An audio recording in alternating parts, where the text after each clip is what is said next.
Hey everyone, welcome to the Killed Off Screen podcast. My name is Joe, and I'm joined by my friend, co-host, and reincarnation of Prentice.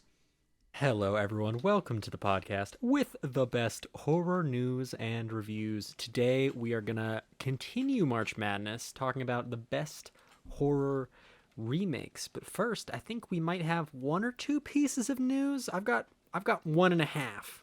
But Joe, if you have any horror news, it's been kind of a slow week for us. But hit me with what you got. A little bit. The biggest one, we have a Halloween TV series from Miramax that's been announced.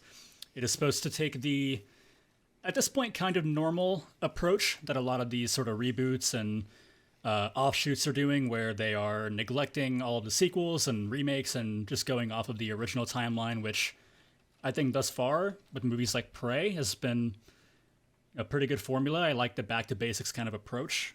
We could obviously argue all day about how necessary the show is, but I mean, there's certainly a lot worse ideas they could go with. Yeah, for sure. I mean, I think I would rather have seen Halloween as a TV show, like from a good distributor, before I would have liked to see the remake trilogy that we got. I don't think Halloween was really needing movies when those movies started to come out, especially ones that were kind of, and no offense to the cast and crew, kind of by the numbers, kind of a requels. I'm more interested in what someone could do taking the concept and making it a TV show. And so Miramax, I know, usually does pretty solid stuff. I can't think of a single thing they've done offhand. I wanted to say that they did The Terror, but I think that was FX. I don't think Miramax was any part of that. But just from memory, Miramax makes good stuff. The vibes of me hearing their name are pretty good. So fingers crossed this is anything. Yeah, we can hope so. It makes me think of the Wolf Creek TV series that was on Shudder, and I think it was produced or at least distributed by them. And yeah, I watched both seasons of that. It's not great, even though the entire second season, I believe, was directed by Greg McLean, who made the Wolf Creek movies. It's very silly and not incredible, and so my worry is that just Halloween as a concept is so simplistic that it's just going to be very tough to kind of stretch into a TV format. They're obviously going to have to add like a lot of different new characters and side plots, and I don't know. We'll see where they go with it. But outside of that, we have another Neon film, Immaculate, set to release March 22nd. It's March 9th as of us recording this. And it looks to be a kind of prototypical, kind of Vatican supernatural horror devil movie, but yeah, this is one that flew under the radar for me really heavy because I saw the first trailer for this, I want to say 3 months ago, like around the time we were recording the first Killed Off Screen podcast, and it didn't click to me until like a week ago that this was a horror movie. Because it didn't, like, it's Sydney Sweeney in a nun outfit running around being scared for an hour and 30 minutes. That doesn't need to be a horror movie. People are going to go see it.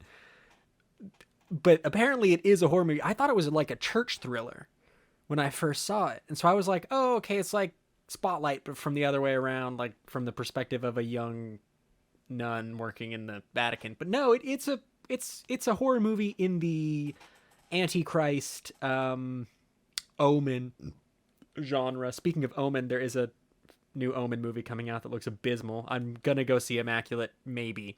I'm definitely not going to see the new Omen movie. Yeah, I plan on seeing Immaculate. Again, it's by Neon. They've been pretty solid, so I'll check that one out whenever I can. I believe I saw it on the site for my local theater for the release date, so I'll definitely try to see that on that weekend when it opens. We also have a release date for Abigail, April 19th. That's the ballet dancer who gets kidnapped, but she's a vampire. Yeah, that looks fun. Radio Silence movie. That looks really fun. Yeah, we'll hope so. I mean, it definitely looks like it has a good amount of self-awareness to it and kind of camp. Again, we talked about it when we first announced it here. That's what Radio Silence enjoy. They love their horror comedy that's very heavy on the comedy side. So, yeah, hoping that one's decent as well. I actually won't be in town when that one drops, but I will see it as soon as I can. Yeah, so I've got a couple pieces of news. I thought I had less, but I actually just looked down, and there is another one that we probably should talk about. They're making a new Final Destination movie. It's called Final Destination Bloodlines, and it has started filming already, which is not what I Boring ass expected. subtitle. Yeah, just call it Final Destination 6. It can just be numbers. Just do the Saw approach. You're not like elevating the Final Destination franchise by starting to do subtitles. I'm interested in this. The last Final Destination movie I remember watching wasn't terrible. I don't know if they've done one in between the one with the twist ending, but the one with the twist ending was pretty good. And then I think they stopped making them after that, or they made a 3D one that was really awful. I can't remember the order that they went in. But I'm interested enough in this if they can find something kind of unique to do with it. Yeah, I'm a little worried thinking I feel like there's only so much unique that you can do with this franchise and the premise in general, but yeah, the last one was arguably the best one. I mean, I still think maybe Final Destination 2 is arguably the best one, but yeah, it's definitely not bad. It's not like, 4, which was by far the worst one. At least 3 had Mary Elizabeth Winstead in it.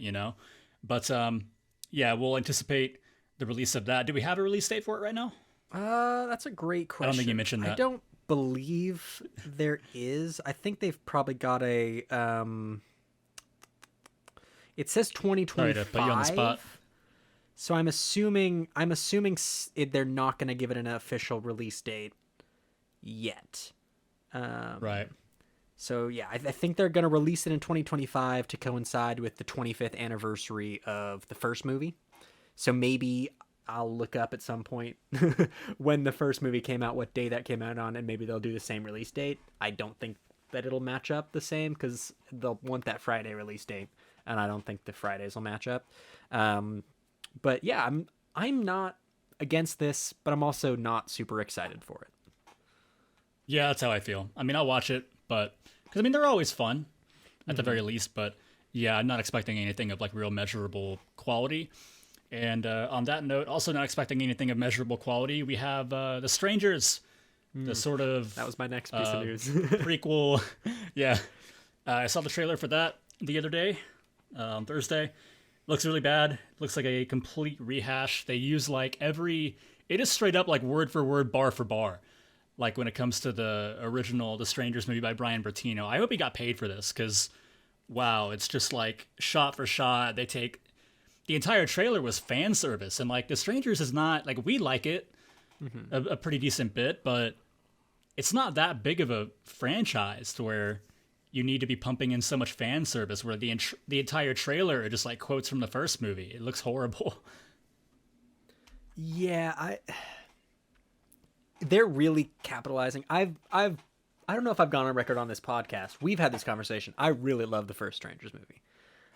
It's up there for me in terms of horror movies. I think it's really one of the best home invasion movies in the horror genre. I think it's really it hits kind of like a perfect tone where anyone could watch it and not be like there's nothing that's gonna chase someone away in the way that sometimes horror can. Like if you think of other kind of really good home invasion movies, think of like Funny Games, think of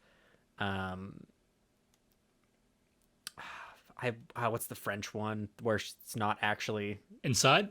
No, where she's not. It might be called High Tension? Inside. High Tension. Yeah, you think of movies like that are like home invasion movies, but they take it a step too far, and they're kind of what people don't want to see in horror movies. Where I think The Strangers hits a really good balance of being an incredibly well done horror movie. Excellent tone, writing, direction, pace, but it's not going to chase someone out of the genre the way that some of those movies might. And so for me, it's just kind of one of those really excellent horror movies. That being said, it didn't need a first remake. It didn't need a first sequel. It doesn't need this, which is kind of just a remake. It's really disappointing to see that this is what they're doing. I will say I don't think Prey at Night was bad. I think this is miles worth of steps back from where they were going with Prey at Night as a sequel. I think if this was of the same quality of Prey at Night, I wouldn't really have any strong thoughts about it either way, but this is pretty insulting to the first movie. and everyone involved with it. So I don't know. Maybe they release another trailer and it looks completely different and we're all happy again. But for now, I don't have high expectations for this one. Yeah, at least Pray at Night, we had the pool scene. There was some pretty solid direction from Johannes Roberts. I don't love it, but yeah, I just don't see the point in one like this where it's just such a rehash. Also, I think the Man in the Mask design looks horrible in this. It's laughable. The one from the original to me was like actually kind of scary, like kind of unsettling. The very simplistic bag look, but this one just looks really, really funny. But that's all I had. Oh, I don't think we also gave the actual release date. May 17th is the release for the new Strangers movie.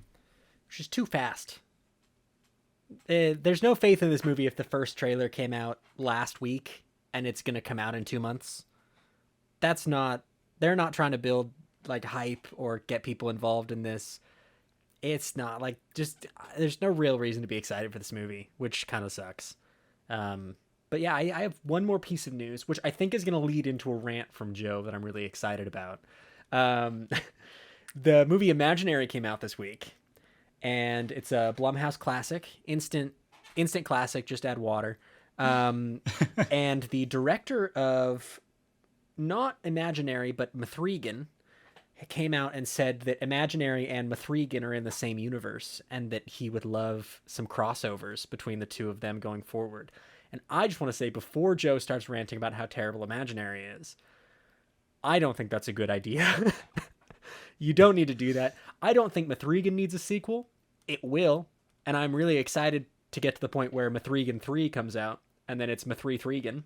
But just, it doesn't... Don't... Stop doing this. Stop making... No, I'm about it. No. Give us a new cinematic universe. We need like less a Z-list Freddy. We need the D-list Freddy versus Jason with fucking Mithrigan versus Chauncey, all right? Wrong. I'm about it. Just give us something different. Incorrect. Do give us something different. Don't give us that. Yeah, in reality, I completely agree. And, wow, who could have predicted it when I saw the trailer for Imaginary and mentioned how it looked like a complete kind of rehash of Mithrigan with the kind of intro with the fake trailer they made for it and a very similar concept of a seemingly benevolent kind of friend for a kid that turns out to be very malevolent. And wow, who could have fucking predicted that? Yeah, if you don't have anything else about Imaginary or that particular headline, I would like to go into roasting that movie. I will just say, stop remaking Child's Play with not Chucky in it. Agreed. Yeah, good point. They nailed it with Child's Play 40 years ago. We don't need more of these movies. We don't need more Child's Play remakes, if we're being honest. Just do something new and original. I'm not the biggest fan of Malignant. I think it's fun, but I don't think it's good. But I'll watch Malignant a million more times because it's something fun and original instead of seeing even Mithrigan, which is a pretty good remake of Child's Play. Just start doing your own thing, pretty please. And now you can start ranting. Yeah, that requires effort and a certain level of talent, and so we're not gonna get that out of Blumhouse. Maybe they give the rights of shit to A24, then maybe we can talk, or Neon or somewhere else. But yeah, Thursday night I got seated for Imaginary, and I went in with extremely low expectations. One, because it's a Blumhouse movie, and two, because the specific trailer and build up for the movie itself looked very, very bad. Like, I think it's just inherently a terrible idea to try to take a teddy bear, which very well may be the least frightening and least threatening thing that mankind has ever created throughout the course of human history, outside of maybe Night Swim, and try to turn that into a scary thing to be intimidated by or afraid of. It's just a bad idea, even in theory. Like, I was talking to somebody yesterday. Oh, no, sorry, it wasn't a conversation. They brought it up. It was like a tweet somebody made where they were like, oh yeah, good concept and like bad execution. I'm like, no, it's just bad concept. Like, it's not even, it wasn't even one of those like Night Swim where that was a good concept, where it was interesting and did seem intriguing from the trailer and the build up and just wasn't good. This is just a bad idea entirely. And I knew it was going to be bad just from the opening. Like, this movie starts with a jump scare. And if that's not like the most insulting thing, then I don't know what is, outside of when I talked about the Day of the Dead remake last episode and mentioned how it ends in a screamer jump scare. Maybe the only thing worse. This movie has like 3 jump scares in the first 90 seconds. I'm not exaggerating. And yeah, so like it starts with a nightmare sequence of our main character. And I also knew it was going to be horrible when she walks into a room and it cuts to what I like to call a security camera shot, where the camera is just up in the corner of the room. And it reminds me of when I was like 15 and was going to try to make a Halo 3 machinima. And then I went to actually go film and realized I had no fucking idea what I was doing. So then, like, when I was trying to record a character, I just stuck the camera up in the corner of the room. And they did that, but, you know, they're like actual filmmakers, and I was a 15-year-old. And apparently we're on the same level, which isn't very good if you're making movies in Hollywood. And they do that twice in, like, the same thing, the first 90 seconds or whatever in the opening. There's a scene later on where they do it as well, where it's like a time lapse. The character's trying to find something important in the plot, and she's rummaging through the room, and they just put the camera up in the corner, and it's a time lapse. I'm like, you couldn't have filmed this a lazier way. Like, there isn't a worse way you could have filmed this fucking scene where you're just putting in absolutely no effort. I mean, maybe the characters live in an Airbnb, and that's just the secret spy cameras that the building owners put in. No, but you could probably write that in and it would be better than anything this movie had to offer in terms of its own script. My God. Like, I'm not exaggerating. I'm not trying to use hyperbole when I say that this might actually be the worst script I've ever seen put onto film. Like, I've seen pornography with better screenwriting. It's fucking awful. All the dialogue is horrible. Like, it's all just A to B script, as I like to call it. Extremely on the nose, undercooked family drama. Like, at least movies like Mithrigan from Blumhouse did have like some kind of level of camp or self-awareness, and were like trying to be more fun or quirky or whatever word you want to use. But this movie does not have that at all. It takes itself very seriously, which, as you can imagine, it does not benefit from whatsoever. So basic premise, the main character is a stepmother, a family of 3, her husband, a kind of teenage daughter, and then a little girl. They move into her childhood home, where the kid finds Chauncey, the teddy bear, and that develops into, you know, an imaginary friend for her. And even just the scene, like the precipitating event that puts all of that into motion, is so horribly written, because she's just wandering around and sees this spooky, dark basement and just walks down. And she's like 6 years old. Do you know, think of when you're like 8 years old and you're in some unfamiliar home and you see a dark basement. Are you walking down that bitch alone? Hell no. Think of yourself now. Yeah. If I'm in a house that I'm not familiar with and I just see a super dark basement, I'm not going down there, because I have this basic human concept called self-preservation that I've had since I could think. Yeah, so like even in the theater, like in the moment that scene came up, I'm like, this is so like no kid is walking down there. Like, she's at an age where she's still probably getting a running jump onto her bed thinking somebody's gonna grab her from under the bed like we all did when we were children. She's not walking into that fucking basement. And then of course they do the typical like Dutch angle from the bottom of the staircase as the door opens shot, and I'm like, oh shit, it's fucking getting real. You know, we're busting this shot out. And so yeah, she finds the bear. And just from there, basically nothing happens for like half the movie. I'm not exaggerating again. It's just scenes of her interacting with the bear, movie. And it seems very...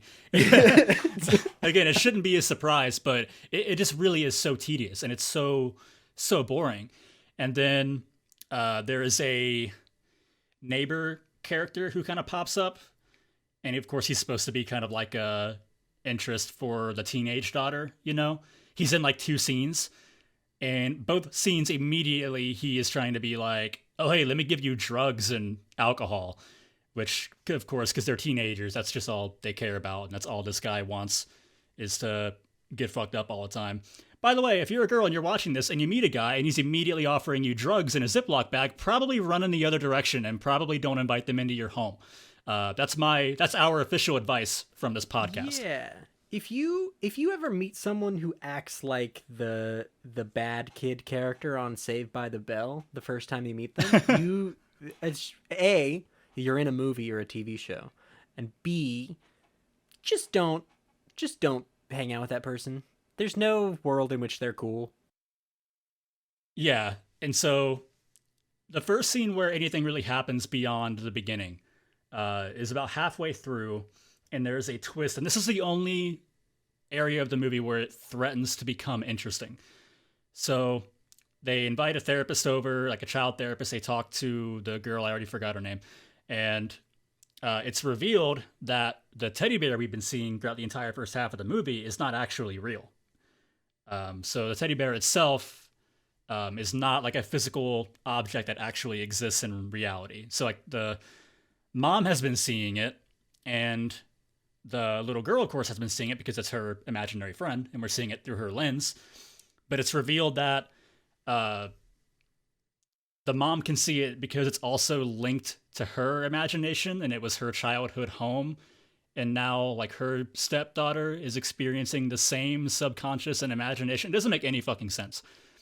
But yeah, that's like the only kind of twist, which ends up being completely inconsequential because right after that, they just keep showing us scenes from the girl's perspective with the fucking teddy bears there. It's like, what was the point of that entire twist outside of to have one? Like, it has no consequence on the second half of the movie. And it doesn't make any damn sense because the teenage boy character I mentioned, when he's hanging out with the other daughter in the home, he gets like attacked by the bear. Like, he can see it.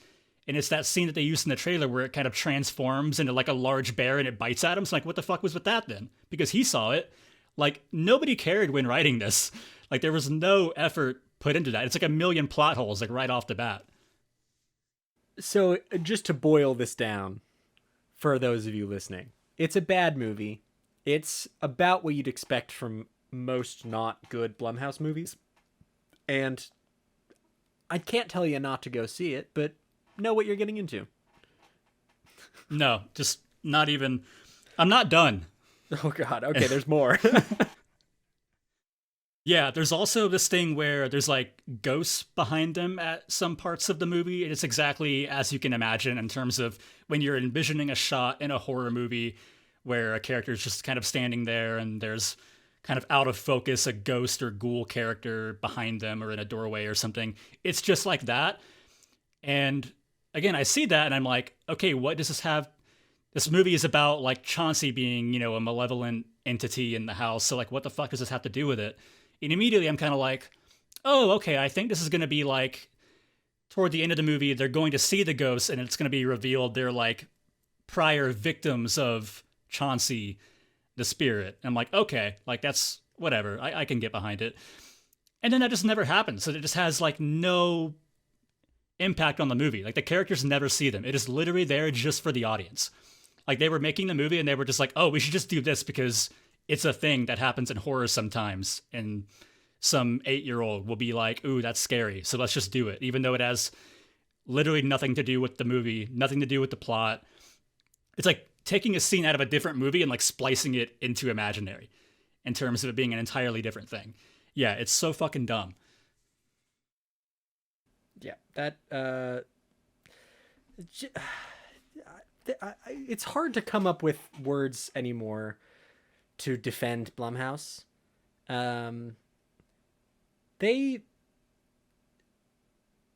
need to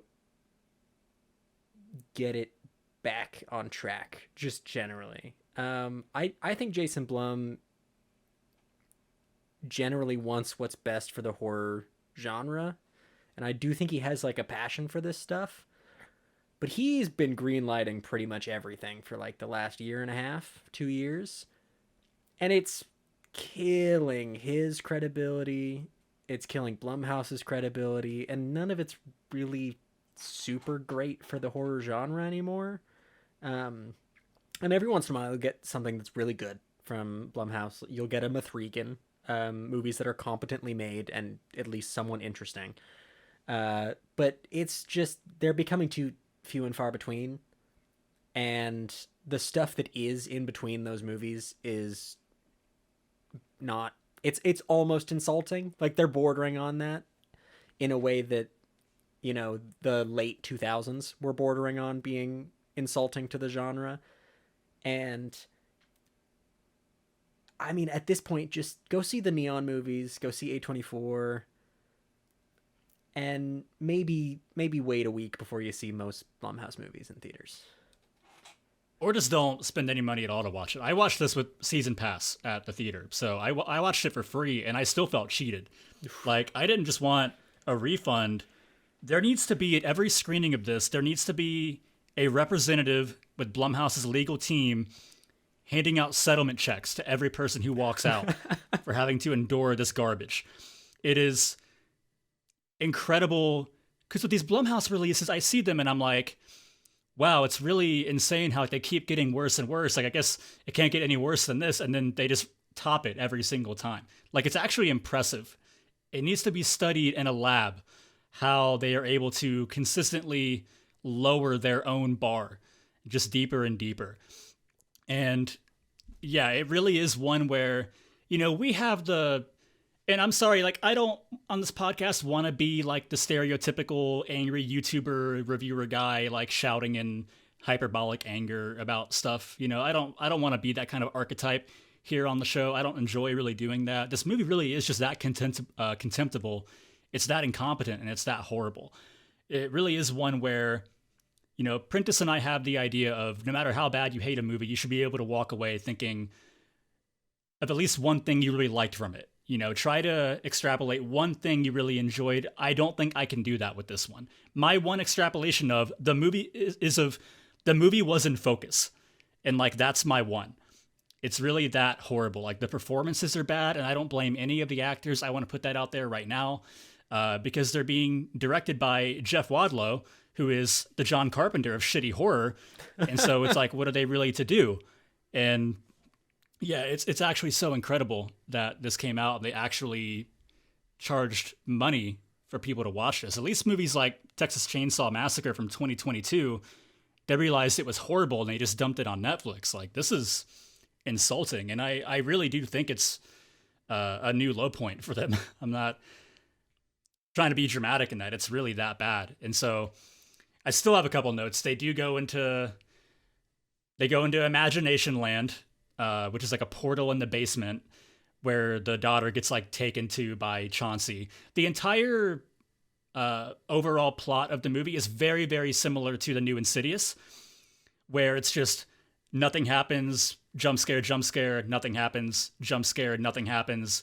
Character gets abducted and taken to kind of alternate reality that's home to a spirit, and then other character or characters rescue them, and then the movie ends. Like, that's the overall synopsis of Insidious the Red Door, and that's the synopsis of this movie. It's like the same overall premise, except this one, they go into it, at least I thought in Insidious the Red Door, the kind of design was cool, the very vibrant color of it, like very saturated. I thought that was kind of neat. This one, it's just so bland. It's like just long hallways. It's like something out of fucking Scooby-Doo, where it's just long hallways where it's like a million doors on all sides, and that's supposed to be like a different kind of memory or imagination. And they get into it and they're like, oh, we're in, I think Alice is maybe her name, or Anna or some shit, I don't care. We're in like Alice's imagination, yet it's the same setting as the mom's fucking dream from the beginning. It's like, if it's her imagination, why is it the same location and the same surroundings and settings? Again, it makes no fucking sense. And then at the end, when it's supposed to be the big reveal of Chauncey's true form as like a big fucking killer bear, it's so ridiculous. And like, I actively thought, like, is this a fucking joke when I saw it? Like, it's beyond not scary. This is the first one I watched from Blumhouse, and I'm thinking, this might actually be a troll job. Like, this might actually be like really intentionally bad, just as like a fuck you to the audience. It really is that horrible. And then it has 3 like fake out endings to extend the misery more and more. Cause I'm like looking at my watch toward the end of the movie, like, please God, end. Like, tangent on that. Like, I don't normally wear my watch when I leave on like non-gym days. I don't really need it, but I'm like, this movie's probably going to suck, and I'm going to be begging for it to end, and I'm probably going to want to check the time as I watch it, so I'm going to bring my watch today, and I'm really glad I did, because, yeah, sure enough, the last half of the movie, I was, like, checking it every 5 minutes. And, yeah, there's, like, the ending where it looks like everything is okay, and then It turns out Chauncey wins, but then he doesn't, and they rescue the stepmom character from Imagination Land. Yeah, there's like 2 or 3 fake out endings like that. And again, they probably thought that was like really cool and really, really subversive. When in reality, I'm in the theater and I'm like, dear God, no, the torment just keeps going. Like, I think it's going to end and it just keeps going for like another 5 or 10 minutes. Like, dear God. But no, I was mercifully let out of my misery after like 104 minutes. No idea why the movie was not like 90 minutes. This movie is longer than it needs to be for how dumb and how simplistic it is. And the only thing it was missing was a kind of William Castle-esque cameo and appearance from Jason Blum at the end of the movie, just saying, we just sucked away 104 minutes of your life. How do you feel? And that's the only thing it was really missing, because that's just really what it felt like. Yeah, that's our mini review of Imaginary. TLDR, real bad, don't watch. That being said, it's time to get into the main issue that we're going to go over today. 1 out of 10. 1 out of 10. I haven't seen it. I had to give my rating. I'll give it a 2 out of 10. No, it's too high. You need to come down a little bit. One way or the other to make that fair. It was an off-screen death. Yes, very much so. No gory goods there. It is still March Madness. Madness. 1 kill. There was 1 kill? Yeah, and it's like off screen. All right. There's like a neighbor character that I didn't even mention. Yeah, and she like walks by a door and like Chauncey just kind of like walks out and like bites her and like pulls her in. And that's like the only death in the movie. It's so fucking bad. There's nothing that you would want out of a horror movie. Okay, let's finally move on. Yes, I had to get that out there. It's March Madness still when this comes out. And that means not that it's actually March Madness. It means it's March. So we're going into our next bracket fight. Our next March Madness of horror. The heyday of the remakes. We're going to look at the best remakes. Now, we've done the worst remakes in the past, which might be on a different YouTube channel somewhere. Who's to say? No, it was just us talking about it? No, I did it as like a test recording. I just don't think I ever uploaded it. It was before we really started. It was kind of like an episode 0 before we had our episode 0 of It's a Wonderful Knife. Mm-hmm. And so I guess maybe like a test run. Episode -1. Yeah. I don't know. I think I maybe stopped the file. I can maybe put that up. But yeah, that was fun. We did a worst remake bracket. And I believe The Wicker Man 2006 won. I think our final 4 were like, obviously The Wicker Man. Yeah, the true bangers that I think are all on here as well. Yeah, The Wicker Man 06, Pulse 2006, I think Shudder 2008, and then maybe like Quarantine. I think that was like our final 4. Real dumpster fire there. If you saw, I did this on my own before this, just so I could kind of get a bearing on my thoughts for each of these. You'd be real upset about how far Shudder made it on mine. Yeah, you'd be. I don't think I want to see it. Yeah, you'd be send real me an mad. You'd be real upset. Mainly just because there's like 1/4 of this that I had no idea what to do with, and then the other 3/4 were pretty cut and dry. That being said, it is time to talk about the best remake, and I think you've got it up there. So where are we starting? We're starting at the top left. We have our number 1 versus number 16 in the top left side of the bracket. We have our overall number 1 seed, The Fly, by David Cronenberg, versus Firestarter from 2022. Okay, so even if Firestarter were good, which it isn't, it's The Fly. I mean, this is the Jeff Goldblum giga banger, kind of classic of the body horror genre. Truly an all-timer. Even just the poster is an all-timer. Like, we got Be Afraid, Be Very Afraid from this movie, which is like, everyone relates that to horror movies generally now, but that's like a banger of a movie poster, up there with like Alien and some of those other ones. It's got to be The Fly. Yeah, Gina Davis also says it in the movie, and I feel like I was surprised to learn that it came from The Fly, at least in terms of what really popularized it and kind of blew it up as like a mainstream kind of expression, because it's one that I feel like has been re-uttered in so many different shows and movies. Like, I think in like Fresh Prince, there's like a I think like Uncle Phil says it at one point. Like there's tons of different ones out there where people say it. And yeah, I was surprised to learn that it actually came from The Fly because it's one that you hear and you assume that, that's been a common phrase for literally all of human history. And then you find out where it's from and it's kind of interesting. But yeah, Firestarter, you know me, I try to go out to theaters to see a lot of new releases, even if I don't think they're going to be good. I like to just kind of stay up to date. I like to try to check off as many as I can. I didn't go watch that movie. I was like, I'm not watching this. I'm not. Even with season pass, I'm like, I don't have to pay to watch this movie, and I'm not going to go watch it. And I still haven't, and I stand by my decision. I think it has like a 0% on Rotten Tomatoes for a reason. And The Fly is going to effortlessly, it's going to walk into the second round. And we're going to move on to our number 8 versus number 9. We have The Hitcher versus Mirrors. This is maybe the toughest of like this section of the bracket for me. Not because either of these movies are particularly good, but this is a matchup to see who loses to The Fly, first of all. And this is also just like a mid-off. Both of these movies are incredibly... I don't think either of these movies are terrible. I don't think they're good. I want to get that on the record. I don't think these are good movies. But none of them are like... Neither of them are like so bad that you want your money back when you leave the theater. They're just... You leave and you're like, that wasn't great. And then you don't talk about it ever again or even think about it. I think for me it's Mirrors. But... neither of them are all that great. And if you love Sean Bean in The Hitcher, then feel free to move it along. But like, I think Sutherland and Bean are the two best parts of these movies, and then there's really nothing else going for them. Yeah, I do want to move The Hitcher along, even though I completely agree with you. Neither of these are great. I have a creeping suspicion a lot of these are going to be mid-offs. So I did this bracket the same way as a zombie bracket, right? I went through Letterboxd. I got 64 really, really common ones that a lot of people are going to know of. And I seeded them by average rating. And I noticed a stark difference from the zombie bracket where the Letterboxd ratings had like a really nice disparity starting from like around 4 or 4.1 average out of 5 all the way down.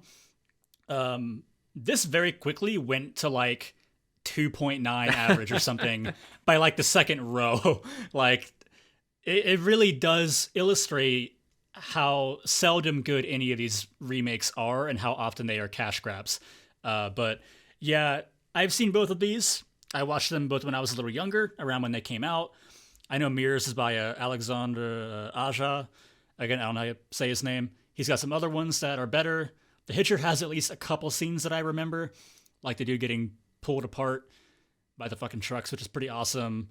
The kind of beginning scene when they get Sean Bean in the car. And yeah, I mean, it's not going to win against The Fly, but do you care if I go ahead and move that along to the second round to get immediately swept and get... Yes, go for it. Yeah, it's going to get 50-40 forward by The Fly in the next round, but that's all right. Now we are moving on to our number 5 versus number 12. We have the 2011 Fright Night remake versus the Gus Van Sant Psycho remake. So I want to get it out there that I actually really like both these movies. I'm a little upset that Psycho is so low on this section of the thing. I don't think it's the 12th worst in this section. I don't think it's even like I think it's better than Hitcher and Mirrors. I think the problem is that it's pretty much a 1-for-1 remake of Psycho, just in color with different actors. I believe it has Anne Heche as the... Yeah, Anne Heche and Vince Vaughn. Yeah. So I just want to get that out there, but I think that this version of Psycho isn't bad. I think it's actually like a really faithful remake. I think the performances are pretty solid. I love the Fright Night remake. I think Colin Farrell's amazing in this movie. I love Anton Yelchin. David Tennant is always going to be a favorite of mine whenever he just pops up in a show. Imogen Poots is really good in this. I'm not always a fan of Christopher Mintz-Plasse, but he was really good in this as well. I think it's really tightly written. It's funny when it needs to be. It's scary when it needs to be. I think that this is my platonic ideal of a remake, is the Fright Night remake. And so I think for me, it's got to be that one. And honestly, when I saw this on the list, I wanted to put the movie on and watch it, which is a sign that it's a good remake. Yeah. Yeah, I agree. I think Fright Night is a pretty good remake, and you kind of beat me to it. I was going to talk about how good the cast is. You were mentioning everybody, even Toni Collette in the movie. She's in it as well. And yeah, Psycho's really not that bad, and you're right. It's just because of the lack of originality is why it's as low as it is. But I do just think Fright Night is better. And like you mentioned, if I kind of had both of these in front of me, I'm going to watch the Fright Night one. I'm going to grab for that one first, and I'm going to go ahead and move it on to the second round. Now we're getting into our number 4 versus number 13. We have The Hills Have Eyes remake, also by Aja, versus The Haunting remake from 99. I don't like either of these movies. But I will say I don't like The Hills Have Eyes because I don't like the movie The Hills Have Eyes. Remake or original, really. So it's not really that I think it's a bad remake. It's that I don't like the movie. And I think that if we're talking about how good it is as a remake, The Hills Has Eyes is probably better. I think, though, of these two movies, I'd rather watch The Haunting. Even though I admit it's a bad movie. I'd rather watch a bad movie that I'm comfortable sitting through than a bad movie that I just don't like. That being said, The Hills Have Eyes is a better remake. So by that criteria, I think The Hills Has Eyes has to move on. Yeah, I definitely am going for The Hills Have Eyes here. I get what you mean. It's a very uncomfortable movie, very much so. But I think it's really not poorly made. I think it's one of the better remakes out there. There are some scenes I think are actually very effective. I've always loved the kind of fight scene with Doug and I think Pluto. I think is the mutant character's name. But yeah, I think it's good. One of the better remakes out there. And I mean, The Haunting is like one of the worst movies ever made. Not even talking about remakes or even horror movies. It's just truly abysmal. And I'm not going by how much I like watching it ironically here. So The Hills Have Eyes is going to move on then. And we are going to get into our number 6 versus number 11 in the top left. We have The Grudge remake from 2004 versus The Omen remake. This is an interesting one.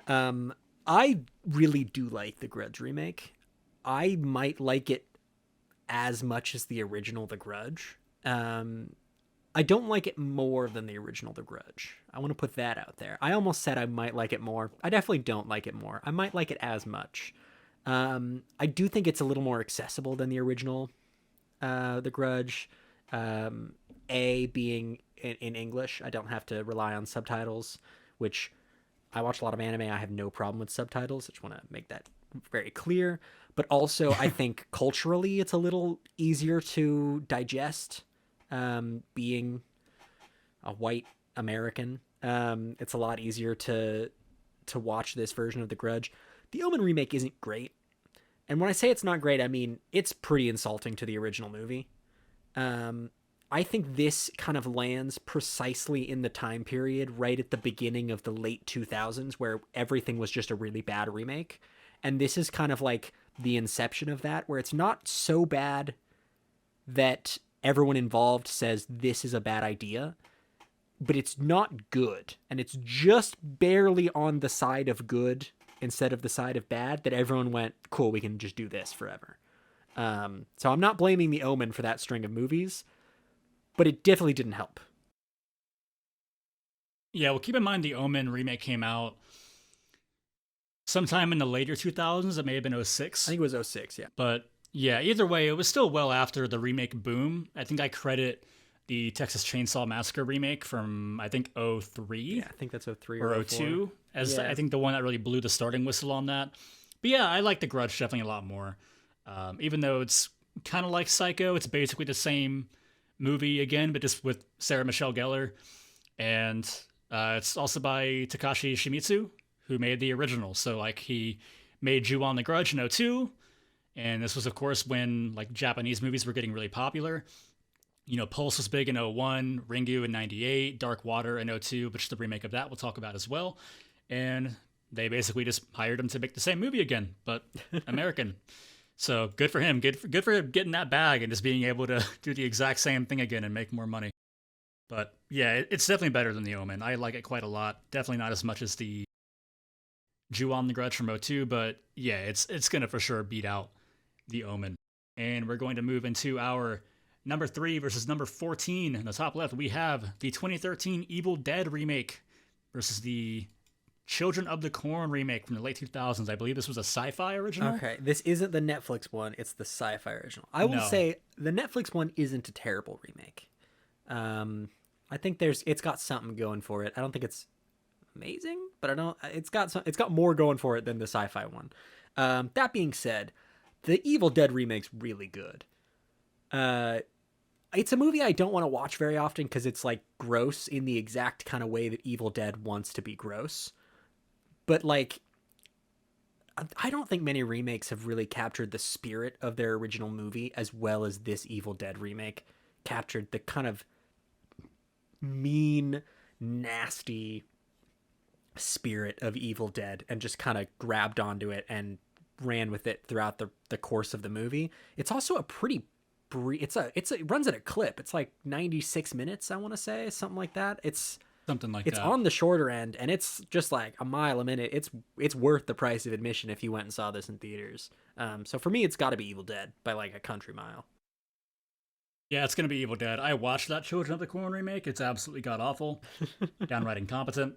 It's one of the less popular ones, too. It didn't have a whole lot of views and ratings on Letterboxd, but yeah, Evil Dead, definitely one of the better remakes. Fede Alvarez did a very good job. And yeah, it's, I think, definitely meaner than the original Evil Dead. Even though the first Evil Dead is definitely meaner than the second one by a country mile, it still had more of a comedic edge to it, for sure. And Evil Dead 2013 was way more mean. And yeah, it's pretty damn good, I think. And we're going to move on to our next one. We have the number 7 versus the number 10. In the top left, we've got The Town That Dreaded Sundown versus the Friday the 13th remake. I will say I think these are in the wrong spots. I think Friday the 13th should have been the 7, and The Town That Dreaded Sundown should have been the 10. But you know that I really like the Friday the 13th remake. I think it's fun. I think it's brutal. I think it's a really good take on Jason. He's like a survivalist, kind of hunter, really brutal. He's really fast and merciless, which isn't something that you really get a ton of in the original Friday the 13th movies. I think the story there's a little bit lacking because it kind of is two stories put into one and then they kind of connect near the end. But really, I have a lot of fun with the Friday the 13th remake, and the Town That Dreaded Sundown didn't really need a remake, and I don't think it's like much of anything. Like, I think it's a fine remake. I don't think it's bad. I just don't think it really does anything that needed to be done. The Town That Dreaded Sundown. I'm tempted to move it along because one of these movies has Danielle Harris, and it is not Friday the 13th, but also she's not in that movie enough for it to matter, because I think she had like a very tiny role in it, and there's not enough Danielle Harris for it to really move it along. So yeah, I'm with you. You made it seem like I was going to be against you, like you were bracing for me to disagree, but no, I like the Friday remake. It's okay. I think it's fine. It's got a decent cast. You got Jared Padalecki in there. I like Derek Mears as Jason quite a bit. I like the kind of newer take on Jason as a character and like how he kind of operates and how he kills around Camp Crystal Lake. Definitely brought it into the modern era in a good way and was very effective and pretty scary. And yeah, Town That Dreaded Sundown, I believe, was well, I know the original, it was supposed to be, it's almost more mockumentary. It's because they are real murders. Like the Texarkana murders were, of course, a very real thing. And it was kind of made almost as like a dramatization, sort of. Almost like a very long kind of Discovery ID show about it. And I believe The Town That Dreaded Sundown the remake was like more of like a slasher, which I think is kind of tasteless. And so, yeah, I just wanted to get that out there. But yep, Friday is going to move along. And we're going to get into the number 2 versus number 15 in the top left. The Night of the Living Dead remake by Tom Savini versus the Day of the Dead remake by Steve Miner, that both made appearances in our last bracket. And if you saw that, you should probably know where we're going to vote on this. Yeah, so we've talked about both these movies quite a bit last podcast. For me, it's a Night of the Living Dead, and it's not close. The Day of the Dead remake is a little insulting. Like you said, it ends on a jump scare. It's just not good. And Tom Savini is at least trying to honor the original Night of the Living Dead, which we decided last week was the best zombie movie of all time. So at least it's got that. And Day of the Dead doesn't really have anything. Yeah. Day of the Dead has a feeling of being infuriated that you will experience if you decide to watch that movie because you hate yourself for whatever reason. Now, moving into the bottom left, we have our number 1 versus the number 16. We have the 1978 Invasion of the Body Snatchers remake versus the Fog remake. I'm just going to stop saying remake. Is that okay? Yeah, they're all remakes. There will be a couple. Stop saying it. There will be a couple where we'll have to differentiate based on years, because there are some movies on here that are remakes of remakes, essentially, at this point.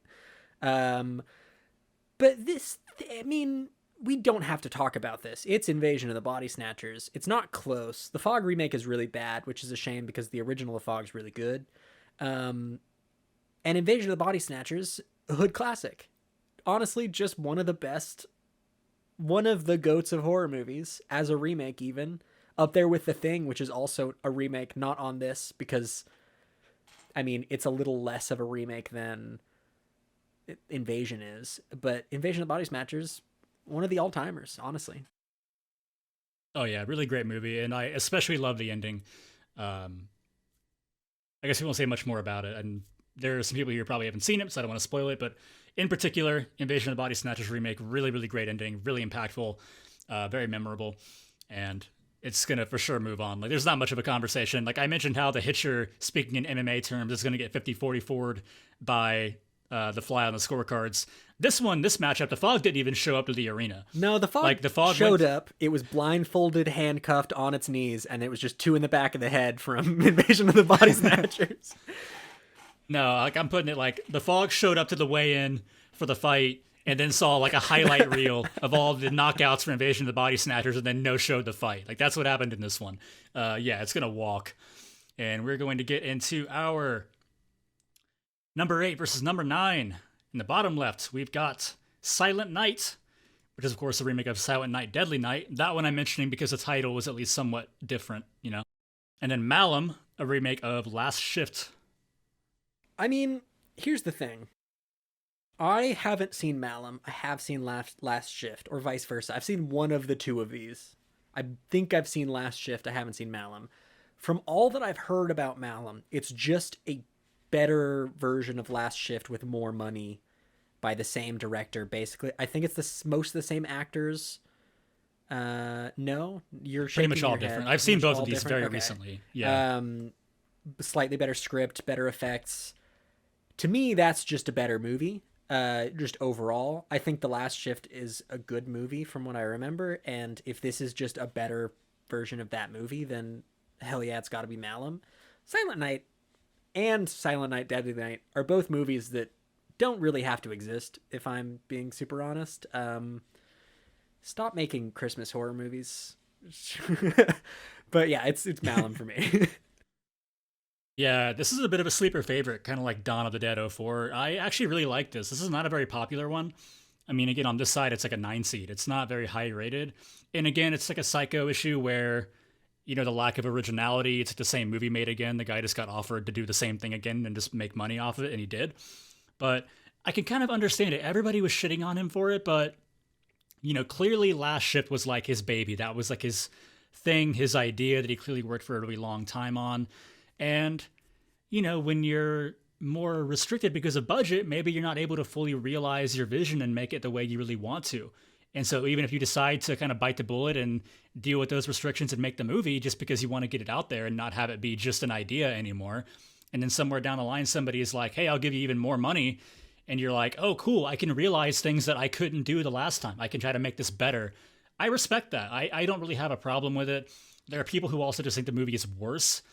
I don't really agree. It looks a lot better. It's just glossier looking.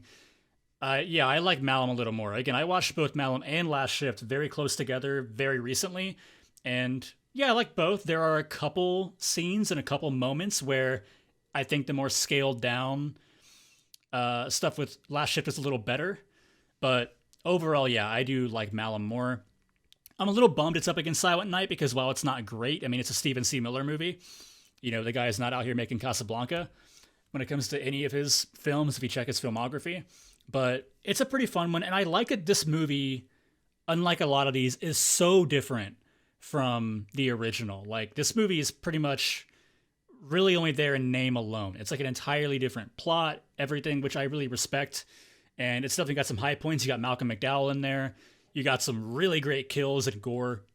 If it was against a different one, it would probably move at least to the second round. But against Malum, it's getting knocked out in the first. And we are going to move on to our number 5 versus number 12. In the bottom left, we have The Crazies, directed by Michael Eisner's son, Breck Eisner, versus The Eye, starring Jessica Alba. This round is such a nothing for me. I'm not a huge fan of The Crazies. I don't think I'm a huge fan of the original, but I'm definitely not a huge fan of the remake. And The Eye is such a nothing movie. The only thing I really have to say about The Eye is it is the first movie on this list so far that is starring Chloe Grace Moretz, and she's going to be in a lot of these coming up. So y'all need to brace yourself for a lot of Chloe Grace Moretz. That being said, I think The Crazies is just a better movie. At least there's some entertainment to be gleaned from that. Whereas The Eye, from memory, I think I saw this when it came out, which is crazy because I would have been like a preteen. But like, this movie's not good. Jessica Alba's in it, which is, take that however you want. Probably not a good sign for the movie. And it's just nothing. Whereas at least, you know, I don't like The Crazies. At least it's something. Yeah, Jessica Alba was Megan Fox before there was Megan Fox, where, you know, not to try to like shit on any of them as actors and performers, where it was very much like they're very popular and they're very attractive. We need to try to put them in our movie. At least Megan Fox had Jennifer's body. That's true. You bring up a very good point. And This Is 40. Yeah, that movie's gotten... Yeah, Jennifer's Body has gotten like a really big reappraisal. Like, we're getting old enough to where like movies that came out when we were younger are like already getting the reversal of like becoming acclaimed later on. So maybe we should talk about that one. I don't think I've ever actually seen it. Really? So it's a banger. It might be a good one. Yeah, I haven't seen Jennifer's Body. But yeah, The Crazies I like more than The Eye. Again, there's at least a few scenes I remember. I like the opening quite a lot. Like the guy shoving up to the baseball game with a shotgun. That was kind of a very tense scene. I liked that. As well as the pitchfork scene, which is so goofy. Like, oh yeah, we need to like strap all these women down onto fucking hospital beds or whatever. Yeah, but it was still a very tense scene, you know. It was one where it was goofy, but it was good. Yeah, The Crazies I think is one of the most competent ones on here. It's pretty good. The Eye sucks, and it's gonna move on. So we now have our number 4 versus number 13, Candyman from 2021 versus Cube, the Japanese one from 2020. I think same year, 2021. So I think you are gonna have more to say about Candyman than me. Just because I love the original Candyman. I don't love it in the same way that you love the original Candyman. And the remake of Candyman I think is just a completely fine, competent movie. I want to talk about Cube. I want to talk about the Japanese version of the Cube. This movie is so bad, y'all. If I'd seen this movie, I should say I've seen 45 minutes of this movie because I had to start skipping ahead because it truly wasn't good. I started fast forwarding and I was like, oh, something interesting is happening. No, never mind. It's bad. Started fast forwarding again. If I'd seen this movie when we did the worst remakes bracket, it would have gone so much further. It's so bad. But everyone should watch the closing credits of this movie just to truly understand how not to do anything. Yeah. Anyway, it's Candyman for me by a wide margin, but I had to take a second to shit on the remake of Cube.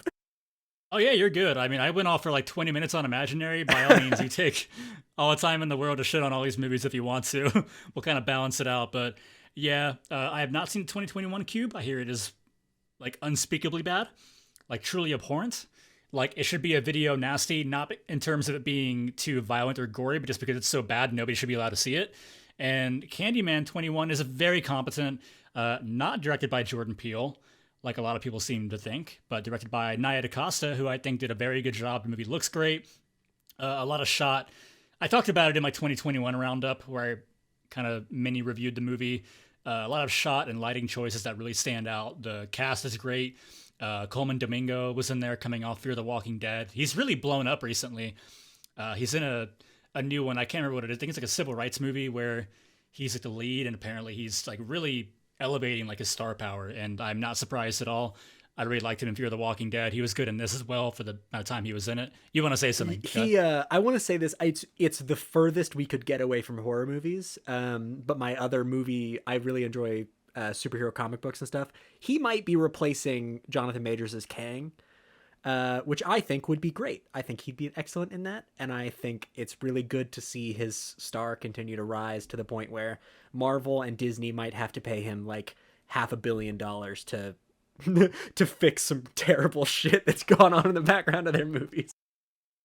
Good, pay the man. But yeah, good cast, pretty good movie all around. I don't think it's particularly scary, but it is a good movie that's pretty well made, and it's definitely going to beat out Cube. And now we are going to move into our number 6 versus number 11. We have The Uninvited versus When a Stranger Calls. And by the way, The Uninvited is a remake of A Tale of Two Sisters.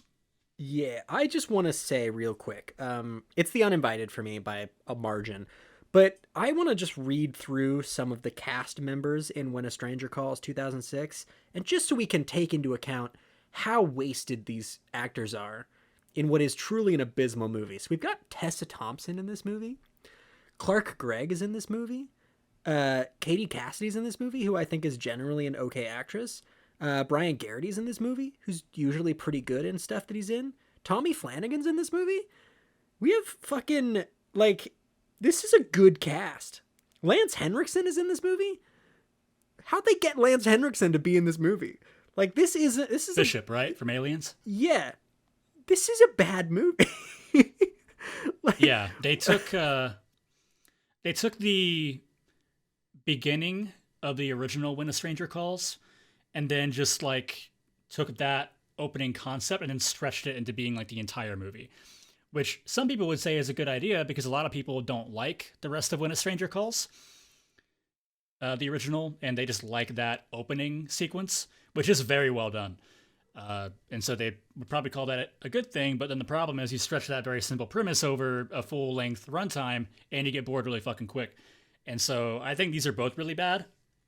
This is one of those ones where this is beyond a mid-off. This is like which one do I think is less shit? And it's probably The Uninvited because, again, if I'm going to watch like a reenactment of a different, better movie, I would rather watch the one of A Tale of Two Sisters, which is great and one of my favorite Korean horror movies. I think is really excellent.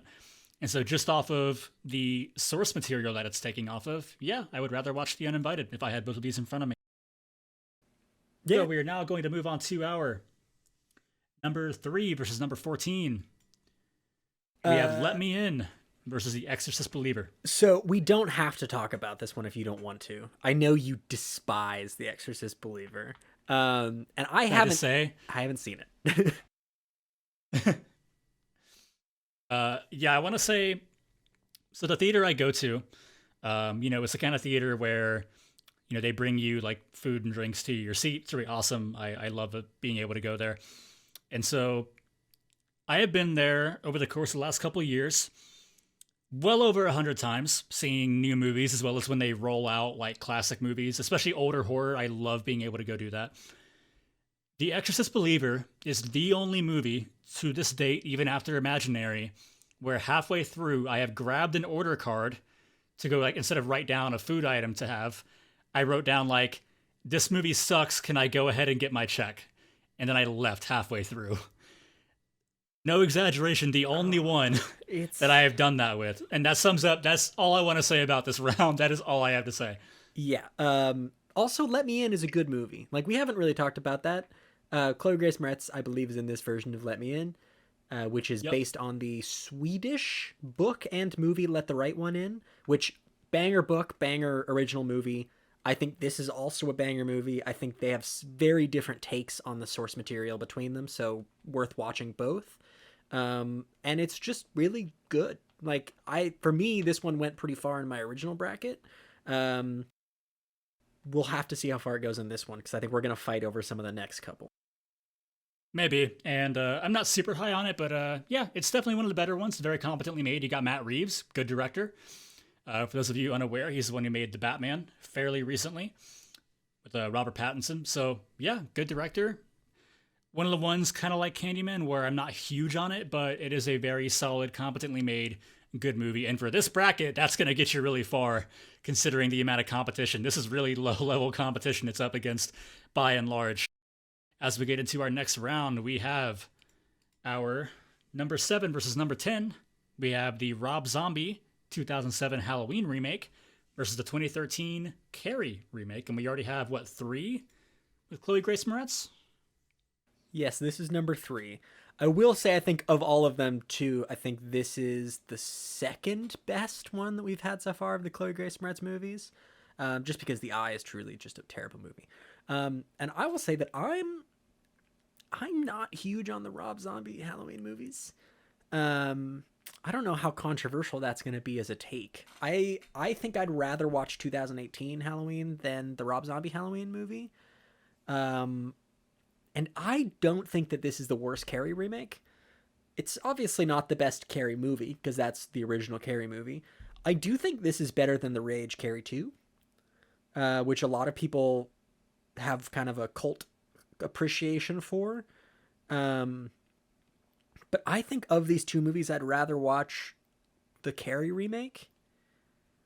And I think it's also pretty competently made. I think it's acted pretty well. I think the script kind of lets it down a little bit. There's not really enough change with the script. But comparing that to Rob Zombie's Halloween movie, which I think is at best just fine, I think I'd move Carrie along. I want to go Rob Zombie's Halloween. I want to say, looking at the bracket, it doesn't matter because the winner of this, just like with The Fly, it's going to get immediately 50-44 to the next round. But I like Halloween more because, unlike Carrie, you are watching somebody's very unique style. Halloween does have a style on its own where it's that hellbilly kind of thing that Rob Zombie likes to do, which I kind of have to be in the mood for at this point in my life. I can't just sit down and watch any of those. Like, this came on TV and I tried to watch it, and it was just that opening where, just the beginning where they're in like the kitchen and it's the deadbeat, like boyfriend, dad, whatever character, like yelling at Sherry Moon Zombie. And I'm just like, I'm not in the mood for this right now. Maybe I'll watch this again later. But yeah, Carrie to me is such a nothing movie. Halloween at least has some moments that are effective. Like, I always remember him beating like the school bully to death with the branch, which to me is actually kind of a disturbing scene. And it's at least got a little more that I like. And again, it's got its own style, and I kind of want to move that along. I think that's entirely fair. I think both of these movies are kind of, I wouldn't go out of my way to watch either of them. So that's maybe an indictment of both. For sure. But it's going to be enough to move on to the next round. And we are going to get to our last one in the first half of the bracket. We have another movie we talked about last time, Dawn of the Dead 2004 by Zack Snyder versus The Wicker Man 06, the number 2 versus number 15 seed. And if you were paying attention earlier, you already know where we're going to go with this. Yeah, so we were talking about how Halloween and Carrie are going to fight to lose this round. Obviously, they're fighting to lose to The Wicker Man. We subverted your expectations. I will say, I think if both of these were on TV, I'd pour myself a really big glass of alcohol and watch The Wicker Man. Because I think I would have more fun just lambasting this terrible movie than watching the Dawn of the Dead remake. I think everyone here who's listened to me talk about the Dawn of the Dead remake knows that it's maybe not my favorite remake. It's definitely not my favorite zombie movie. And I think I would, and this is going to give me so much shit. I would probably watch The Wicker Man over it. Not because The Wicker Man's good. Let me just put that out there. I'd watch it in the vein of why people watch The Room. Because I think I would have more fun watching this really terrible movie. That being said, Dawn of the Dead is a much better remake. Yeah, by a considerable margin. And when you were starting to say, "Oh yeah, if I saw both of these on TV," I was tempted to be like, "Don't you dare finish that sentence!" Like, don't you dare. But I no, would need to be super my drunk. yeah, my storybook romance with Donald the Dead 04 is well documented at this point in the last couple episodes, and it's gonna move on because again, we're not here to talk about what we like. Ironically, it's what the better movie and better remake is, and it's Donald the Dead 04. But yeah, it would have been fun if we just put The Wicker Man. It wins our worst remake and best remake bracket. Gotta figure that one out. I mean, we're gonna get into the top right. Oh, go ahead. We could go back. No. Absolutely no shot. All right, we're in the second half of the bracket now. First round, number 1 versus number 16. Nosferatu the Vampire with Klaus Kinski versus One Missed Call. So, I mean, okay. Let's just take a second to talk about how both of these have banger posters. That's true. One Missed Call does have a very good poster. The One Missed Call poster absolutely terrified me as a child. Same. An extraordinarily terrifying and scary poster. Really well done. Credit to whoever did that. That being said, it's Nosferatu and it shouldn't be close. Yeah. One Missed Call had a very creepy ringtone. Had a scary poster. But yeah, Nosferatu the Vampire moves on. Going into our next matchup, we have number 8 versus number 9. Black Christmas, a 2006 remake, so Black Xmas, versus the Ryan Reynolds Amityville Horror. Oh man, this is another mid-off. Yeah, this is the mid-off part 3. Yeah, there's gonna be another one. There's gonna be at least one more, I think. Oh yeah. I think I have a little more fun with Amityville Horror. I think it's doing something different to an extent. Even if what it's doing different is casting Ryan Reynolds in a role that he shouldn't be in. Which, to be fair, I think this is what, 2007, 2008? I think it might be 05. 05? Oh, wow. So it's ahead of the curve on that, on casting Ryan Reynolds in roles he really shouldn't be in. So good for them. Yeah. I think I'm going to go with Amityville Horror just because it's more fun. I don't think any of the Black Christmas remakes are anything. I think Black Xmas is a better made movie than the other one that we'll talk about. But I don't think I'd want to watch it. And I think that is what will sway this round for me, is just which one would I rather put on TV. No, which one I'd rather put on would be Black Christmas, because this movie is just so crazy. Like, it's very dumb, and it's just such like a goofy mid-2000s slasher. And I kind of disagree. I don't think Amityville Horror is like a good step from the original at all. I think it's very much kind of the same thing, but just with Ryan Reynolds in a role that he does not sell whatsoever. Not because he's not a bad actor. I mean, I think we all love Ryan Reynolds, but yeah, he just doesn't. I think they cast him specifically because, you know, with the facial hair, he looked like the character and person they needed, but in terms of his actual kind of personality that he brought to it, it doesn't fit. Again, it's not a bad one. It's just not very fitting. And yeah, again, if I had both of these, the Amityville Horror remake is kind of boring to me, and Black Christmas is a kind of fun, bad movie. It's like a so bad it's good.